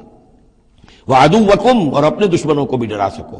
وآخرین من دونہم، ایک تو ہے اللہ کے دشمن اور تمہارے دشمن ایک اور بھی ہیں جو ان کے سوا ہیں، ان کے پرے ہیں، انہیں تم نہیں جانتے. لا تعلمونہم اللہ یعلمہم، اللہ انہیں جانتا ہے، یعنی وہ مارے آستین منافقین ہیں، یہ تمہاری اپنی آستینوں کے اندر بیٹھے ہوئے ہیں، تمہیں پتہ بھی نہیں ہے کہ وہ لوگ بھی در حقیقت ففتھ کالمسٹ عنصر ہے کہ جو در حقیقت تمہاری تباہی چاہتا ہے، بربادی چاہتا ہے. وما تنفقوا من شيء، اب ظاہر بات ہے کہ اگر ساز و سامان فراہم کرنا ہے، اسلحہ فراہم کرنا ہے، اور ساز و سامان کے لیے جو ہے گھوڑے تیار کرنے ہیں تو انفاق کرنا پڑے گا. انفقوا مما رزقناکم وما تنفقوا من شيء في سبيل الله يوفى اليكم، اور دیکھو جو کچھ بھی تم خرچ کرو گے اللہ کی راہ میں وہ پورا پورا تمہیں مل جائے گا، پورا پورا دیا جائے گا. وانتم لا تظلمون، اور تم پر کوئی زیادتی نہیں ہوگی، تمہاری کوئی حق تلفی نہیں ہوگی. تم دو تو صحیح. اب وہ پورے دو رکوع ذہن میں لے آئیے جو سورہ بقرہ میں ہم نے پڑھے تھے کہ اگر کوئی شخص اللہ کی راہ میں مال خرچ کرتا ہے، فی سبیل اللہ خرچ کرتا ہے، تو جیسے ایک دانہ جو ہے وہ زمین کے اندر ڈال دیتے ہو، اس سے جو ایک پودا نکلتا ہے، اس میں سٹے ہوتے ہیں، 7 سٹے ہیں، اور ہر سٹے کے اندر 100 دانے ہیں، تو وہ ایک دانہ 700 دانے پیدا کر رہا ہے. اور اللہ تعالیٰ جس کو چاہے گا 700 گنا سے بھی زیادہ اجر و ثواب دے گا. کہاں سید کر رکھ رہے ہو اپنے پیسے؟ خرچ کر دو اسے. اس لیے کہ اب اس دعوت کا اور اس تحریک کا اور محمد رسول اللہ کی جو جد و جہد ہے اس کا وہ مرحلہ آ گیا ہے کہ اب ساز و سامان اور کیل کانٹے سے لیس ہونا ضروری ہے. وَأَعِدُّوا لَهُم مَّا اسْتَطَعْتُم مِّن قُوَّةٍ وَمِن رِّبَاطِ الْخَيْلِ تُرْهِبُونَ بِهِ عَدُوَّ اللَّهِ وَعَدُوَّكُمْ وَآخَرِينَ مِن دُونِهِمْ لَا تَعْلَمُونَهُمْ اللَّهُ يَعْلَمُهُمْ وَمَا تُنفِقُوا مِن شَيْءٍ فِي سَبِيلِ اللَّهِ يُوَفَّى إِلَيْكُمْ وَأَنتُمْ لَا تُظْلَمُونَ وَإِن جَنَحُوا لِلسَّلْمِ فَانجَحْ لَهَا. اور اے نبی اگر وہ اپنے بازو اپنے کندھے نیچے گرا دے امن کے لیے، صلح کے لیے، اگر قریش آمادہ ہو جاتے ہیں تو آپ بھی جھک جائیے، کوئی بات نہیں، صلح کر لیجیے. وَتَوَكَّلْ عَلَى اللَّهِ، اللہ پر توکل کیجیے. یعنی یہ کہ اگر وہ صلح کرنے کے اوپر آمادہ ہے صلح کر لیجیے، اور ڈریے نہیں کہ ہو سکتا ہے وہ چال چل رہے ہوں، نہیں، صلح کا جواب صلح سے دیجیے، لیکن یہ کہ اللہ پر توکل کیجیے. وَهُوَ السَّمِيعُ الْعَلِيمُ، وہ سب کچھ إِنَّهُ هُوَ السَّمِيعُ الْعَلِيمُ، یقیناً وہ سب کچھ سننے والا اور جاننے والا ہے. وَإِن يُرِيدُوا أَن يَخْدَعُوكَ، اور اگر وہ چاہتے ہو کہ آپ کو دھوکہ دے دیں، فَإِنَّ حَسْبَكَ اللَّهُ، تب بھی آپ نہ گھبرائیں، آپ کے لیے اللہ کافی ہے، اللہ کی طرف سے ضمانت ہے. هُوَ الَّذِي أَيَّدَكَ بِنَصْرِهِ وَبِالْمُؤْمِنِينَ، وہی تو ہے اللہ جس نے اے نبی آپ کی مدد کی ہے اپنی نصرت سے اور اہل ایمان کے ذریعے. یہ ذرا نوٹ کیجئے، اللہ نے محمد کی مدد کی ہے اہل ایمان کے ذریعے. یعنی اللہ تعالیٰ کا یہ فضل ہوا محمد رسول اللہ صلی اللہ علیہ وسلم پر کہ ایسے صحابہ عطا فرمائے جو مخلص تھے، کہ جہاں آپ کا پسینہ گرا وہاں انہوں نے اپنی خون کی ندیاں بہا دی. حضرت موسیٰ کو ایسے ساتھی میسر نہیں آئے. کیا حال تھا جبکہ ان کو کہا گیا اللہ کی راہ میں جنگ کرو، اور ان کا فضل بنتا ربک فقاتل انا ہؤلاء قاعدون، جاؤ تم جاؤ، ہم بیٹھے ہیں یہاں. رب انی لا املک الا نفسی واخی فافرق بیننا وبین القوم الفاسقین. یہاں یہ ہوا تھا جب دوسری مرتبہ مقام صفرا پر جب ہوئی ہے جو مشاورت، اور وہ بڑی یوں سمجھیے کہ کانٹے کی مشاورت تھی، وہاں بھی کچھ لوگ زور دے رہے تھے مسلسل کہ چلیے ہمیں چلنا چاہیے پہلے قافلے کی طرف. وہ تو آپ کو سیرت کی کتابوں میں پڑھنا ہوگا، لیکن یہ ہے کہ اس وقت حضور کا منشا یہ تھا. آپ بار بار کہ اچھا آپ اور لوگ مشورہ دیں، اور لوگ بھی مشورہ دیں. حضرت مقداد نے کھڑے ہو کر یہی بات کہی رضی اللہ تعالیٰ عنہ، اے نبی آپ ہمیں موسیٰ کے ساتھی نہ سمجھیے جنہوں نے کہہ دیا تھا وَاصْطَبَقْتَ وَرَبُّكَ فَقَاتِلَا إِنَّا هُنَا قَاعِدُونَ، ہم آپ کے ساتھی ہیں، آپ جو حکم دیں ہم حاضر ہیں۔ حضرت ابوبکر نے تقریر کی، حضرت عمر نے تقریر کی، حضور دیکھ رہے ہیں انصار کا کیا منشا ہے، ان کی کیا رائے ہے۔ پھر کھڑے ہوئے حضرت سعد، انہوں نے کہا ہے کانک تعنینا یا رسول اللہ، اے اللہ کے رسول شاید آپ کا روح سخن ہماری جانب ہے، شاید اس وجہ سے کہ ہمارا جو معاہدہ ہوا تھا بیعت عقبہ ثانیہ میں وہ یہ تھا کہ اگر مدینے پر حملہ ہوگا تو ہم آپ کی حفاظت کریں گے، شاید یہ گمان ہے آپ کا۔ فَإِنَّا آمَنَّا بِكَ وَصَدَّقْنَاكَ، ہم آپ پر ایمان لا چکے، ہم نے آپ کی تصدیق کی، ہم نے آپ کو اللہ کا رسول مانا، اب ہمارے پاس کوئی آپشن نہیں ہے۔ خدا کی قسم اگر آپ اپنا گھوڑا سمندر میں ڈال دیں گے ہم بھی آپ کے پیچھے اپنی سواریاں سمندر میں ڈال دیں گے، اور خدا کی قسم اگر آپ ہمیں کہیں گے ہم اپنی اونٹنیوں کو دبلا کر دیں گے، برق الغماد تک جا پہنچیں گے، یعنی یمن کا شہر ہے برق الغماد، وہاں تک پہنچ جائیں گے چاہے ہماری اونٹنیاں لاغر ہو جائیں۔ اس کے بعد حضور کا چہرہ کھل اٹھا کہ انصار کی طرف سے بھی ان کے ایک رئیس نے یہ بات کہی ہے، پھر آپ نے کہا چلو اب بدر کی طرف۔ تو یہ اللہ تعالیٰ نے گویا کہ حضور کی مدد کی ہے اہل ایمان سے۔ هو الذی ایدک بنصرہ، ایک تو اللہ کی مدد آئی آسمان سے، فرشتے آئے، اور ایک وبالمؤمنین، اور اہل ایمان کے ذریعے سے آپ کی مدد کی ہے۔ من انصاری الی اللہ، کون ہے میرا مددگار اللہ کی راہ میں۔ وَأَلَّفَ بَيْنَ قُلُوبِهِمْ، اور ان اہل ایمان کے دلوں میں اللہ نے محبت پیدا کر دی۔ لَوْ أَنفَقْتَ مَا فِي الْأَرْضِ جَمِيعًا مَا أَلَّفْتَ بَيْنَ قُلُوبِهِمْ، ارے نبی اگر آپ دولت کے ذریعے سے محبت پیدا کرتے کہ لوگوں کو زیادہ سے زیادہ ان کے دل کی نرمی کے لیے، تالیف قلب کے لیے جو ہے پیسے دیے جائیں، اگر زمین کی ساری دولت بھی آپ خرچ کر دیتے تو ان میں یہ تالیف، یہ الفت پیدا نہیں ہو سکتی تھی۔ وَلَٰكِنَّ اللَّهَ أَلَّفَ بَيْنَهُمْ، یہ تو اللہ تعالیٰ ہی نے ان کے مابین یہ الفت پیدا کر دی ہے۔ یہ ہم سورہ آل عمران میں بھی پڑھ چکے ہیں کہ تمہارا معاملہ جو ہے اذ کنتم اعداء فالف بین قلوبکم فاصبحتم بنعمتہ اخوانا، آیت نمبر 103 ہے سورہ آل عمران کی۔ وکنتم علی شفا حفرۃ من النار فانقذکم منہا کذالک یبین اللہ لکم آیاتہ لعلکم تہتدون، تم تو تباہی کے آگ کے گڑھے کے کنارے تک پہنچ چکے تھے۔ ولکن اللہ الف بینہم انہ عزیز حکیم، یقیناً وہ زبردست ہے حکمت والا۔ یا ایھا النبی حسبک اللہ ومن اتبعک من المؤمنین، اے نبی آپ کے لیے اللہ کافی ہے اور وہ کہ جو پیروی کر رہے ہیں آپ کی اہل ایمان میں سے۔ ایک ترجمہ تو اس کا یہ ہوگا، یعنی جو اگر اوپر والی آیت کے ساتھ اس کو جوڑے، ایک یہ بھی ہو سکتا ہے اے نبی اللہ کافی ہے آپ کے لیے بھی، اور جو آپ کی پیروی کرنے والے ہیں مسلمان ان کے لیے بھی، ان کے لیے بھی اللہ کفایت کرتا ہے، ان کی مدد کے لیے، ان کو سہارا دینے کے لیے۔ تو یہ ایسی کنسٹرکشن ہے جملے کی کہ دونوں معنی لیے جا سکتے ہیں۔ یا ایھا النبی حرض المؤمنین علی القتال، اب یہ تحریض کا لفظ پھر آ گیا جو سورہ نساء میں ہم پڑھ چکے ہیں۔ وحرض المؤمنین علی القتال، اے نبی شوق دلائیے، ترغیب دلائیے، ابھاریے، ایمان کے جذبات کو ذرا اپیل کیجئے اہل ایمان کے کہ وہ قتال پر آمادہ ہوں۔ یہ میں آپ کو بتا چکا ہوں کہ اعلان عام اس طریقے کا کہ فرض ہے جنگ میں نکلنا ہر مسلمان کے لیے، یہ صرف تبوک میں ہوا سن 9 میں جا کر۔ پورے 9 برس تک قتال فی سبیل اللہ کے لیے تحریض تھی، ترغیب تھی، اور یہ تحریض گاڑی ہو کر تحریض بن گئی، بس لازم نہیں تھا۔ اسی لیے ہم سورہ نساء میں پڑھ چکے ہیں کہ اس کے باوجود جو اس ترغیب کی وجہ سے آگے بڑھے قتال کے لیے نکلے ان کے اونچے درجات ہیں، لیکن یہ کہ جن لوگوں کو چونکہ فرض عین نہیں کیا گیا تھا لہذا اگر کوئی نہیں نکلے تو ان کے اوپر کوئی مواخذہ نہیں۔ لیکن یہ کہ غزوہ تبوک میں نفیر عام تھی کہ ہر صاحب ایمان کا نکلنا ضروری ہے۔ حرض المؤمنین علی القتال ان یکن منکم 20 صابرون، اگر تم میں سے 20 ہوں گے صبر کرنے والے، یغلبوا 200 تو وہ 200 پر غالب آ جائیں گے۔ وَإِن یکن منکم 100، اور اگر ہوں گے تم میں سے 100، یغلبوا 1000، وہ غالب آ جائیں گے 1000 پر، من الذین کفروا، کافروں میں سے، بأنہم قوم لا یفقہون، اس لیے کہ وہ سمجھ نہیں رکھتے۔ سمجھ سے مراد کیا ہے؟ انہیں اپنے موقف کی حقانیت کا یقین نہیں ہے۔ ایک شخص ہے جو جانتا میں حق پر ہوں، میں حق کے لیے لڑ رہا ہوں، ایک شخص ہے ڈل مل ہے، ایسے ہی لڑ رہا ہے، مارے باندھے کو لڑ رہا ہے، کسی کے کہے سے آ گیا، مرسینری ہے، تنخواہ یافتہ ہے اس لیے آ گیا۔ اب اس میں زمین و آسمان کا فرق ہوگا۔ تو ان لوگوں کو چونکہ وہ شے حاصل نہیں ہے لہذا ان کی حالت کیا ہے کہ اگر آپ 10 ہوں گے 100 پر غالب آ جائیں گے۔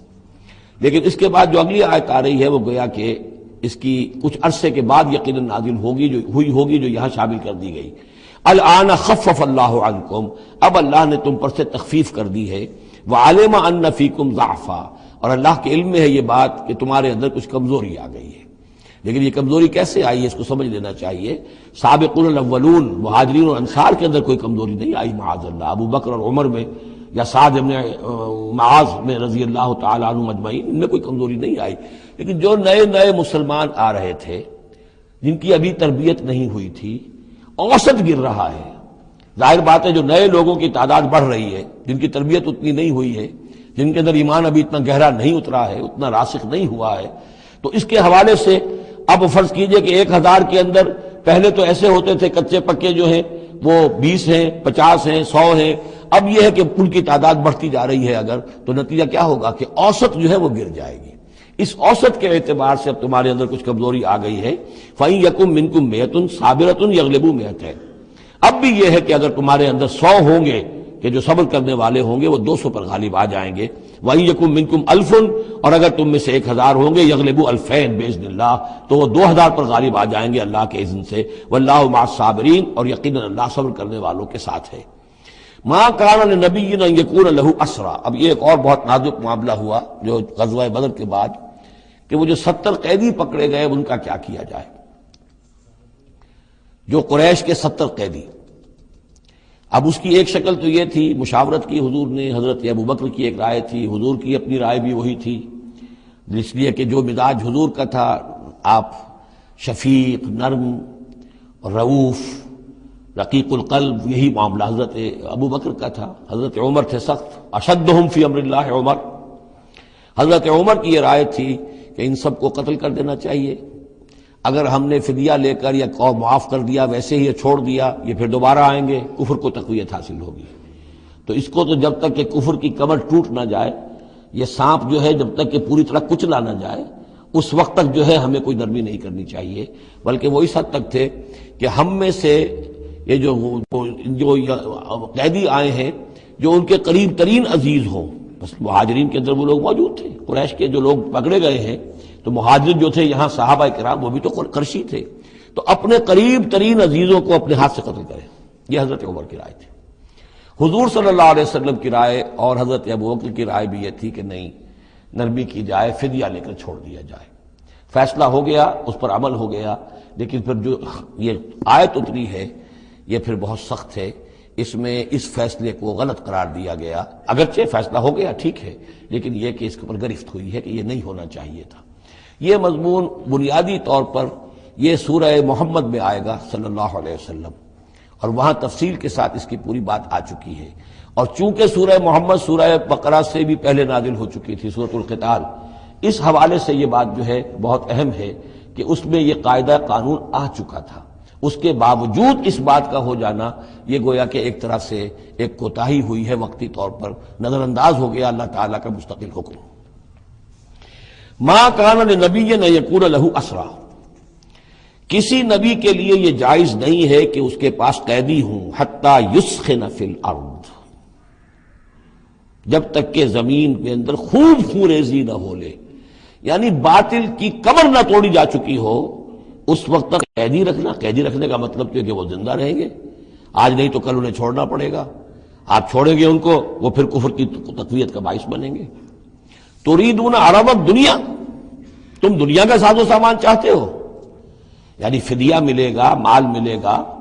اب یہ ظاہر بات ہے کہ نہ حضور کی یہ نیت ہو سکتی تھی معاذ اللہ، اور نہ حضرت ابو بکر کی، لیکن اللہ تعالیٰ کا معاملہ ہے، جب وہ اپنے نبیوں کے اوپر بھی کبھی گرفت کرتا ہے تو بظاہر الفاظ بڑے سخت ہوتے ہیں، بظاہر بڑے سخت ہوتے ہیں، تو اس کے اندر وہ سختی موجود ہے۔ ظاہر بات ہے کہ یہ بات نہ حضور کے لیے نہ حضرت ابو بکر کے لیے۔ تريدون عرض الدنیا، تم دنیا کا سامان چاہتے ہو، واللہ یرید الآخرہ، اللہ کے پیش نظر آخرت ہے۔ سورہ محمد کی آیت نمبر 4 میں یہ پورا قانون آئے گا، ہم وہاں پڑھ لیں گے۔ واللہ عزیز حکیم، اور اللہ تعالی عزیز اور حکیم ہے۔ لولا کتاب من اللہ سبقہ، اگر نہ ہوتی بات اللہ کی طرف سے جو پہلے سے آ چکی تھی، یعنی سورہ محمد کی آیت نمبر 4، اس میں ایک امکان نکلتا تھا اس کی تعبیر کا، اگرچہ تعبیر کے اندر میرے نزدیک غلطی ہوئی ہے، لیکن پھر بھی ایک اس کے اندر امکان موجود تھا جس کو کہ استعمال کیا ہے محمد الرسول اللہ صلی اللہ علیہ وسلم سے. لولا کتاب من اللہ سبقا، اگر یہ اللہ تعالیٰ کی طرف سے بات پہلے سے طے نہ ہو چکی ہوتی، لمسکم فیما اخذتم عذاب عظیم، تو جو کچھ تم نے یہ فدیہ وغیرہ لیا ہے اس پر تم پر بڑا سخت عذاب آتا. قانون ہم سورہ محمد میں پڑھیں گے کہ وہ کیا تھا، اور اس کی انٹرپریٹیشن کے اندر یہاں حضور نے کس جگہ سے گنجائش نکالی. دیکھیے ہوتا یہ ہے کہ آپ کا رجحان نرمی کا ہے تو آپ ایک ہی بات کے اندر سے نرم پہلو نکال لیں گے. جیسے کہ میں نے عرض کیا تھا کہ جو لوگ کے سنتے ہیں الذین یستمعون القول فیتبعون احسن، وہ لوگ کہ جو کسی بات کو سن کر پھر پیروی کرتے ہیں اس میں سے بہترین کی، جو بھی اس میں اعلیٰ ترین درجہ ہے اس تک پہنچنے کی کوشش کرتے ہیں. لیکن طبیعت کے اندر جو نرمی تھی تو اس نرمی کی وجہ سے حضور نے اس کے اندر ایک اپنے لیے گنجائش نکال لی. لیکن چونکہ اس آیت کے اندر وہ گنجائش واقعتاً موجود ہے، لہذا فرمایا اگر وہ نہ ہوا ہوتا، لولا کتاب من اللہ سبقا، اگر وہ آیت پہلے نازل نہ ہو چکی ہوتی، لمسکم فیما اخذتم عذاب عظیم، تو تم پر جو بھی تم نے لیا ہے یہ فدیہ وغیرہ اس پر تم پر بڑی سخت پکڑ ہوتی اور عذاب آتا. روایات میں آتا ہے کہ حضور بھی اور حضرت ابوبکر بھی دونوں پھر اس آیت کے نزول کے بعد روتے رہے ہیں کہ ہم سے یہ خطا ہوئی ہے. بہرحال خطا اجتہادی ہے، کوئی غلط اس طرح کی نہیں ہے کہ کسی صریح حکم کی خلاف ورزی کی گئی ہو. وہ یہ ہے کہ جو بھی اس میں رعایت رکھی گئی تھی اس کو آپ نے اپنے اجتہاد سے اس کے اندر سے جو بھی نرمی کا پہلو تھا وہ نکال دیا.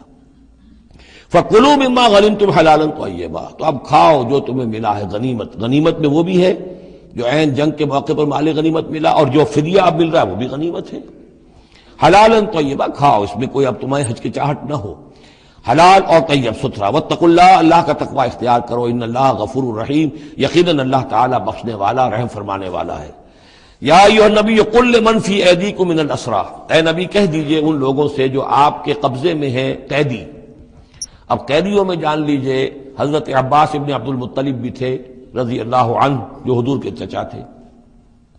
گمان غالب یہ ہے کہ وہ ایمان تو لا چکے تھے، اپنے ایمان کا اعلان نہیں کیا تھا، لہذا جنگ میں کفار کے ساتھ ہو کر آئے تھے، وہ بھی گرفتار تھے.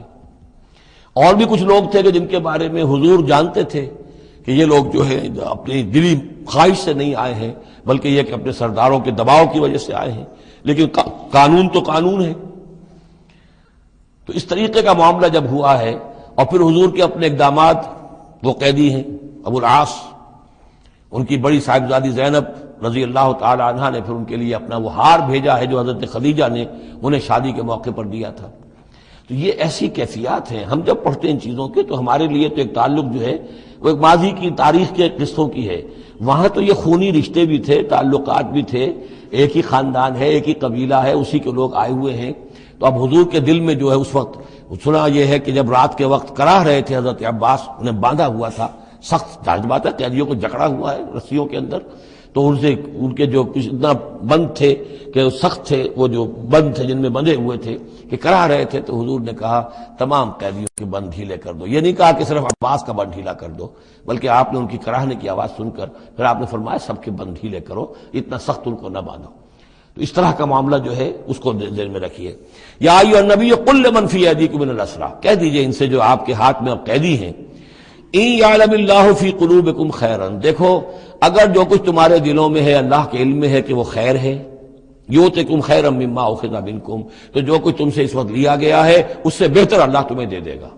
یعنی یہ کہ نیت کا معاملہ تمہارا اور اللہ کے مابین ہے. ہمارا معاملہ قانون کا ہے. تم آئے کفار کے ساتھ جنگ کرتے ہوئے آئے ہو، پکڑے گئے ہو، اب ان میں کوئی ڈسکریمنیشن نہیں ہو سکتی. کوئی شخص کہے کہ نہیں صاحب میں تو مجبوراً آیا تھا، اور میں تو کسی کے کہنے میں آیا تھا، اور میں تو حقیقت میں تو اسلام لا چکا تھا.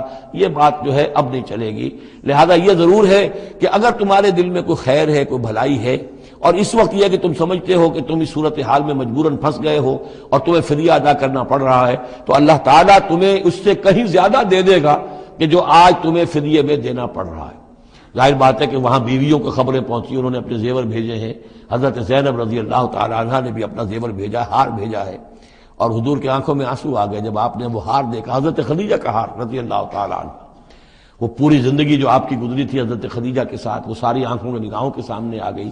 جو ان کی وفاداری تھی اور جو انہوں نے خدمت کی تھی، وفا شعاری کی تھی، تو اس کے بعد مسلمانوں سے کہا کہ یہ ماں کی یادگار تھی بیٹی کے پاس، اگر آپ لوگ اجازت دیں تو یہ اس کو واپس کر دیا جائے، تو اس کو پھر لوگوں کی اجازت سے وہ ہار واپس کیا گیا۔ تو یہ سارے جو جذباتی معاملات تھے ان کو اچھے سے سمجھیے کہ ہم پڑھتے ہوئے ان چیزوں کو سمجھتے ہیں کہ جیسے ایک بس تاریخ کا ایک واقعہ ہے، اس کے ساتھ جو احساسات، جذبات، جو اس کے ساتھ اور فوری جو اس وقت کی کیفیات تھی، اس کا ہمارے لیے اکثر و بیشتر تو ممکن ہی نہیں کہ تصور کر سکیں۔ یا ایھا النبی قل لمن فی ایدیکم من الاسریٰ، اے نبی کہہ دیجئے ان لوگوں سے جو آپ لوگوں کے قبضے میں ہیں اس وقت ان قیدیوں میں سے، ان یعلم اللہ فی قلوبکم خیرا، اگر اللہ کے علم میں ہے کہ تمہارے دل میں خیر ہے، یؤتکم خیرا مما اخذ منکم، تو جو کچھ تم سے لیا گیا ہے اللہ اس سے بہتر تمہیں دے دے گا، ویغفر لکم، اور تمہیں بخش دے گا، واللہ غفور الرحیم، اور اللہ غفور الرحیم ہے۔ وَإِن يُرِيدُوا خِيَانَتَكَ، اور اگر یہ آپ سے خیانت کرنا چاہیں، جھوٹ بول رہے ہوں، جھوٹی قسمیں کھا رہے ہوں کہ ہمارے ساتھ تو معاملہ یوں ہو گیا تھا اور ایسے آ گئے تھے، فقد خان اللہ من قبل، تو پھر یہ پہلے اللہ سے بھی خیانتیں کرتے رہے ہیں، فامکنا منکم، اللہ تعالیٰ نے ان کو پکڑوا دیا، واللہ علیم حکیم، اللہ حکیم اور علیم ہے۔ اب یہ یوں سمجھیے کہ کنکلوڈنگ آیات ہے سورہ مبارکہ کی، ان الذین آمنوا وہاجروا وجاہدوا باموالہم وانفسہم فی سبیل اللہ والذین آووا ونصروا اولئک بعضهم اولیاء بعض، یقیناً وہ لوگ جو ایمان لائے اور جنہوں نے ہجرت کی اور جہاد کیا اپنے اموالوں اور جانوں کے ساتھ اللہ کی راہ میں، اور وہ لوگ جنہوں نے انہیں پناہ دی اور ان کی مدد کی، اولئک بعضهم اولیاء بعض، یہ وہ لوگ ہیں کہ جو ایک دوسرے کے ساتھی ہیں، رفیق ہیں۔ یہ آپ نے بات سمجھ لی۔ اس وقت تک مسلمان معاشرہ جو ہے یہ دو حصوں میں علیحدہ علیحدہ منقسم تھا، مہاجرین، انصار۔ اگرچہ مہاجرین اور انصار کو بھائی بھائی بنایا جا چکا تھا، لیکن ظاہر بات ہے کہ صرف اس طرح کے تعلق سے وہ پورا جو قبائلی نظام جو ہے وہ ایک دم تو تلپٹ نہیں ہو جاتا۔ تو اس وقت تک یہ صورتحال بھی یہ ہے کہ جو پہلے جو 8 مہمیں حضور نے بھیجی ہیں اس میں کسی انصاری کو شریک نہیں کیا، وہ ایکسکلوسیولی مہاجر فینومینن تھا۔ جنگ بدر میں پہلی مرتبہ جو ہے انصار شریک ہوئے ہیں، ورنہ پہلے صرف مہاجرین تھے۔ لہذا وہ پہلی آیت جو ہے ان الذین آمنوا، وہ لوگ جو ایمان لائے، وہاجروا، انہوں نے مکے سے ہجرت کی، مدینے آ گئے، جاہدوا باموالہم وانفسہم فی سبیل اللہ، اور انصار مدینہ تو اب جہاد میں شریک ہوئے ہیں، یہ 1.5 سال سے اس جہاد میں پہلے سے چلے آ رہے ہیں کہ پوری 8 مہمیں جو پہلے کی ہیں وہ ایکسکلوسیو جو ہیں وہ صرف مہاجرین نے کی ہیں۔ وجاہدوا باموالہم وانفسہم فی سبیل اللہ، یہ ایک طبقہ ہو گیا، ایک جماعت ہو گئی۔ والذین آووا، اور انصار کی شان کیا ہے؟ انہوں نے انہیں جگہ دی، پناہ دی، اپنے گھر تقسیم کر دیے، اپنی دکانیں تقسیم کر دی، اور اس طریقے سے مسلمانوں کے لیے اپنے دلوں میں بھی اور اپنے گھروں میں بھی پوری جگہ پیدا کی۔ اولئک بعضهم اولیاء بعض، انہوں نے مدد بھی کی، یہ سب ایک دوسرے کے ساتھی ہیں۔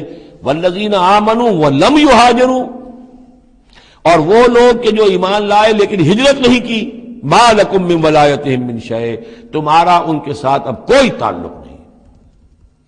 آگے تو آگے چل کر سورہ نساء میں جو بعد میں نازل ہوئی ہیں پڑھ چکے ہم پہلے، ان میں تو یہ ہے کہ وہ کافر اور منافق قرار دیا گیا، ان کے ساتھ وہی سلوک کرو جو کافروں کے ساتھ ہے، انہیں پکڑو اور قتل کرو، الا یہ کہ کسی ایسی قبیلے سے ہوں جن کے ساتھ تمہارا معاہدہ ہو، وہ پورا قانون وہاں آ گیا ہے۔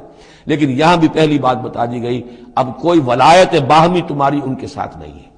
یعنی فرض کیجئے کوئی شخص کہتا ہے میں تو ایمان لا چکا تھا، مجبوراً آئے تھے لیکن ہجرت کیوں نہیں کی؟ جب ہجرت نہیں کی تو اب تمہارا شمار ہوگا انہی لوگوں کے ساتھ جن کے ساتھ تم جنگ کر کے آئے ہو۔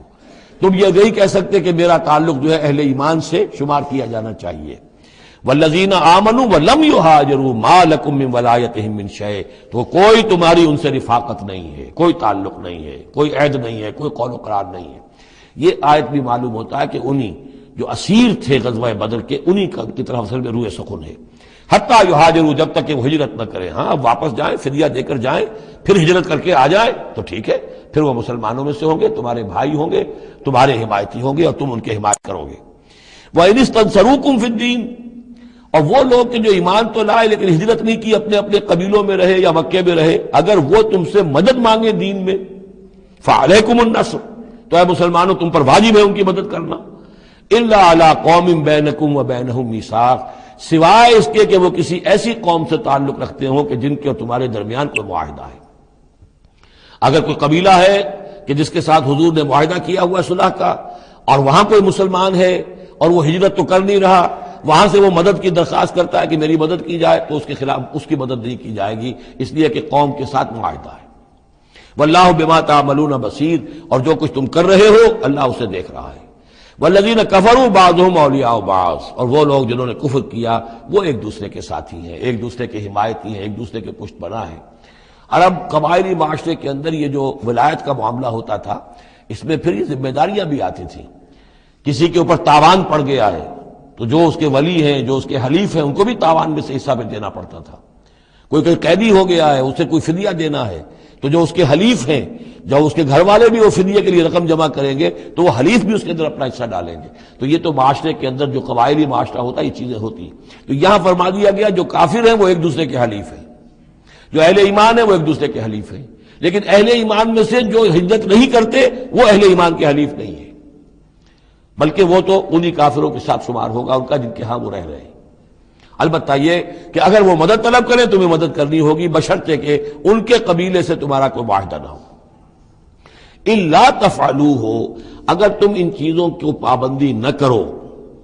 ایک مسلمان ہے، وہاں سے اس نے خط لکھ دیا ہے کہ مجھے یہاں ستایا جا رہا ہے، حالانکہ اس قبیلے سے آپ کا معاہدہ اور آپ چڑھ دوڑے اس قبیلے کے اوپر، تو یہ معاملہ نہیں چلے گا دنیا کے اندر۔ ہر چیز کا ایک قاعدہ ہے، قانون ہے، اسے وہاں سے ہجرت کرنی چاہیے، یا ہجرت نہیں کر رہا ہے تو تکلیف جھیلنی چاہیے، برداشت کرنی چاہیے۔ مسلمان مدد نہیں کر سکتے چونکہ اس کے قبیلے سے مسلمانوں کا معاہدہ ہے۔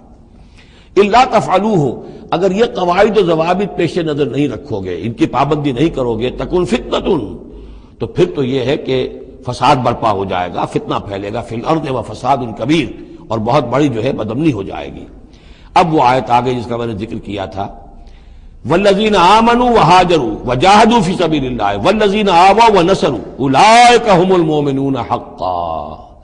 اب ان دو طبقات کو جمع کر دیا گیا، والذین آمنوا وہاجروا وجاہدوا فی سبیل اللہ والذین آووا ونصروا، ویسے یہ کہ وہ لوگ جو ایمان لائے اور جنہوں نے ہجرت کی اور جنہوں نے جہاد کیا اللہ کی راہ میں، یعنی یہ مہاجرین، والذین آووا، اور وہ انصار مدینہ جنہوں نے انہیں پناہ دی، انہیں جگہ دی، انہیں اکوموڈیٹ کیا، والذین آووا ونصروا، اور نصرت کی، اولئک ھم المؤمنون حقا لہم مغفرۃ ورزق کریم، ان کے لیے مغفرت ہے اور رزق کریم ہے۔ تو مومن حقیقی کی تعریف یہاں پر جو آئی ہے دو حصوں میں بٹ کر، وہ میں چاہتا ہوں کہ پھر اچھی طریقے سے آپ سمجھ لیں، انتہائی اہم بات ہے یہ۔ ایک مسلمان کے لیے بنی الاسلام علی خمس، 5 چیزیں ہیں، کلمہ شہادت، نماز، روزہ، حج، زکوٰۃ۔ لیکن حقیقی مومن ہونے کے لیے 2 چیزیں اور بڑھیں گی، صرف شہادت نہیں، یقین قلبی، اور نماز، روزہ، حج، زکوٰۃ کے ساتھ جہاد فی سبیل اللہ۔ گویا کہ 7 چیزیں ہوں گی، 7 شرطیں پوری ہوں گی تو ایک شخص بندہ مومن کہلائے گا۔ یہ تعریف ہے کہ جو سورہ الحجرات کی آیت نمبر 14-15 میں آئی، وہاں پہلے فرمایا قالت الاعراب آمنا قل لم تؤمنوا ولکن قولوا اسلمنا ولما يدخل الايمان في قلوبكم۔ یہ بدو کہہ رہے ہیں ہم ایمان لے آئے، اے نبی ان سے کہہ دیجئے تم ایمان نہیں لائے ہو، بلکہ یوں کہو کہ ہم مسلمان ہو گئے، ہم نے اطاعت قبول کر لی ہے، ابھی تک ایمان تمہارے دلوں میں داخل نہیں ہوا۔ اب اگلی آیت میں پھر اسی سیاق کے اندر اگلی آیت میں مومن کون ہے؟ انما المؤمنون الذين آمنوا بالله ورسوله ثم لم يرتابوا۔ مومن تو وہ ہیں جو ایمان لائیں اللہ پر، اس کے رسول پر، پھر شک نہ باقی رہے، یقین بن جائے۔ اور دوسرے وجاہدوا باموالہم وانفسہم فی سبیل اللہ، اور وہ جہاد کریں اللہ کی راہ میں اپنی جانوں اور مالوں کے ساتھ، اولئک ھم الصادقون، صرف وہ سچے ہیں۔ اس کو میں نے پرکار سے تشبیہ دی تھی۔ اب اگر وہ دل میں یقین ہے تو اس کی کیا کیفیات پیدا ہو جائیں گی؟ دلی یقین کی کیفیات وہ شروع میں آ گئی ہیں۔ انما المؤمنون الذین اذا ذکر اللہ وجلت قلوبہم، اہل ایمان تو وہ ہیں حقیقت میں کہ جب اللہ کی یاد کرتے ہیں، اللہ کا ذکر ہوتا ہے، ان کے دل لرز اٹھتے ہیں۔ وَإِذَا تُلِيَتْ عَلَيْهِمْ آيَاتُهُ زَادَتْهُمْ ایمانا، جب ان کو اللہ کی آیات پڑھ کر سنائی جاتی ہیں ان کے ایمان میں اضافہ ہوتا ہے۔ وَعَلَىٰ رَبِّهِمْ يَتَوَكَّلُونَ، ان کا توکل، ان کا بھروسہ کل کا کل اللہ کی ذات پر ہے۔ الذین یقیمون الصلاۃ ومما رزقناہم ينفقون، اور وہ لوگ جو نماز قائم کرتے ہیں اور انفاق کرتے ہیں اللہ کی راہ میں اس میں سے جو ہم نے دیا۔ اولئک ھم المؤمنون حقا، یہ ہے سچے مومن، پکے مومن۔ لیکن یہ مومن کی شخصیت کی تصویر کا ایک رخ ہے۔ بدقسمتی سے ہمارے ہاں یہ 2 رخ علیحدہ ہو گئے۔ معاملہ یہ ہے کہ یہ ورق، اس ورق کا ایک صفحہ یہ ہے، ایک صفحہ یہ ہے، یہ انسیپریبل ہے، صفحات کو جدا نہیں کر سکتے آپ، ورق ایک ہے، اس کا ایک رخ یہ ہے صفحہ، ایک رخ یہ ہے صفحہ۔ مومن کی شخصیت کا ایک صفحہ، اس کی تصویر کا ایک رخ یہ ہے، دل میں یقین ہے، اللہ کی یاد کرتا ہے، دل لرزتا ہے، آیات قرآنی پڑھتا ہے یا سنتا ہے، دل میں ایمان بڑھتا ہے، ہر معاملے میں توکل، اس کا بھروسہ اللہ کی ذات پر ہے، نماز قائم کیے ہوئے ہے، زکوٰۃ ادا کرتا ہے، اللہ کی راہ میں خرچ کرتا ہے، یہ شخصیت کا ایک رخ ہو گیا، اولئک هم المؤمنون حقا۔ لیکن یہ ایک رخ ہے، اور دوسرا رخ کیا ہے؟ وہ ہم والذین آمنوا وہاجروا وجاہدوا فی سبیل اللہ والذین آووا ونصروا اولئک هم المؤمنون حقا۔ اور وہ لوگ جو ایمان لائے، جنہوں نے ہجرت کی، جنہوں نے جہاد کیا اللہ کی راہ میں، اور وہ لوگ جنہوں نے انہیں جگہ دی، پناہ دی اور ان کی مدد کی، یہ ہیں مومن سچے۔ تو تصویر کے ان دونوں رخوں کو جوڑیے، یہ ہے اصل میں جو آج کی ضرورت ہے۔ صحابہ کرام کی شخصیتوں میں یہ دونوں رخ تھے۔ جیسے زوال آیا ہمارے ہاں، اڑائے کچھ ورق لالے نے، کچھ نرگس نے، کچھ گل نے، چمن میں ہر طرف بکھری ہوئی ہے داستاں میری، دین کے حصے بکھرے ہو گئے، کوئی حلقے ذکر کے ہیں تو ان کو جہاد وغیرہ سے کوئی غرض نہیں، کوئی جہادی تحریکیں ہیں تو ان کے اندر جو ہے وہ دوسری کیفیات نہیں۔ اس طرح کے معاملات جو ہے تقسیم ہو چکے ہیں۔ جب تک کہ یہ مکمل شخصیتیں وجود میں نہیں آئیں گی، یہ ظاہر بات ہے صحابہ کی کمیت کے اعتبار سے تو وہاں تک نہیں پہنچ سکتے، لیکن ان کا عکس تو ہو، اس طرح کی کیفیت متوازن طریقے پر۔ اگر 25% ادھر ہے 25% ادھر بھی ہو، 10% ادھر ہے 10% ادھر بھی ہو، لیکن ایک ہی طرف 70% ہو جائے، دوسری طرف 0 ہو، وہ معاملہ گڑبڑ ہے۔ یہ دونوں جو رخ ہے شخصیت کے، ان کو جمع کرنے کی ضرورت ہے۔ اولئک هم المؤمنون حقا لهم مغفرۃ ورزق کریم، ان کے لیے مغفرت ہے اور رزق کریم ہے۔ اللہم ربنا اجعلنا منہم، اللہم ربنا اجعلنا منہم والذین آمنوا من بعد وہاجروا وجاہدوا، اور جو لوگ بعد میں ایمان لائے یا لائیں گے اور ہجرت کریں، جہاد کریں، وجاہدوا معکم، تمہارے ساتھ ہو کر جہاد کریں، فاولئک منکم، تو اے مسلمانوں وہ تم ہی میں سے ہیں، تمہاری جماعت، تمہاری امت حزب اللہ کے حصے ہوں گے۔ وَأُولُو الْأَرْحَامِ بَعْضُهُمْ أَوْلَىٰ بِبَعْضٍ فِي کتاب اللہ، البتہ اللہ کا جو قانون ہے، جو شریعت ہے، مثلا جو وراثت کا معاملہ ہے، اس کا تعلق جو اولو الارحام کے ساتھ ہے۔ یہ جو بھائی چارہ تھا اس کے بنا پر وراثت نہیں ہے، وراثت ہوگی وہی جو رحمی رشتے ہیں جن کے بنا پر کہ وراثت کا قانون بنا دیا گیا۔ اولو الارحام بعضهم اولیٰ ببعض فی کتاب اللہ، اللہ کی شریعت کے ضابطے کے قانون میں بہرحال جو رحمی رشتے ہیں وہ یقیناً مقدم ہیں۔ ان اللہ بکل شیء علیم، یقیناً اللہ تعالی ہر چیز کا علم رکھتا ہے۔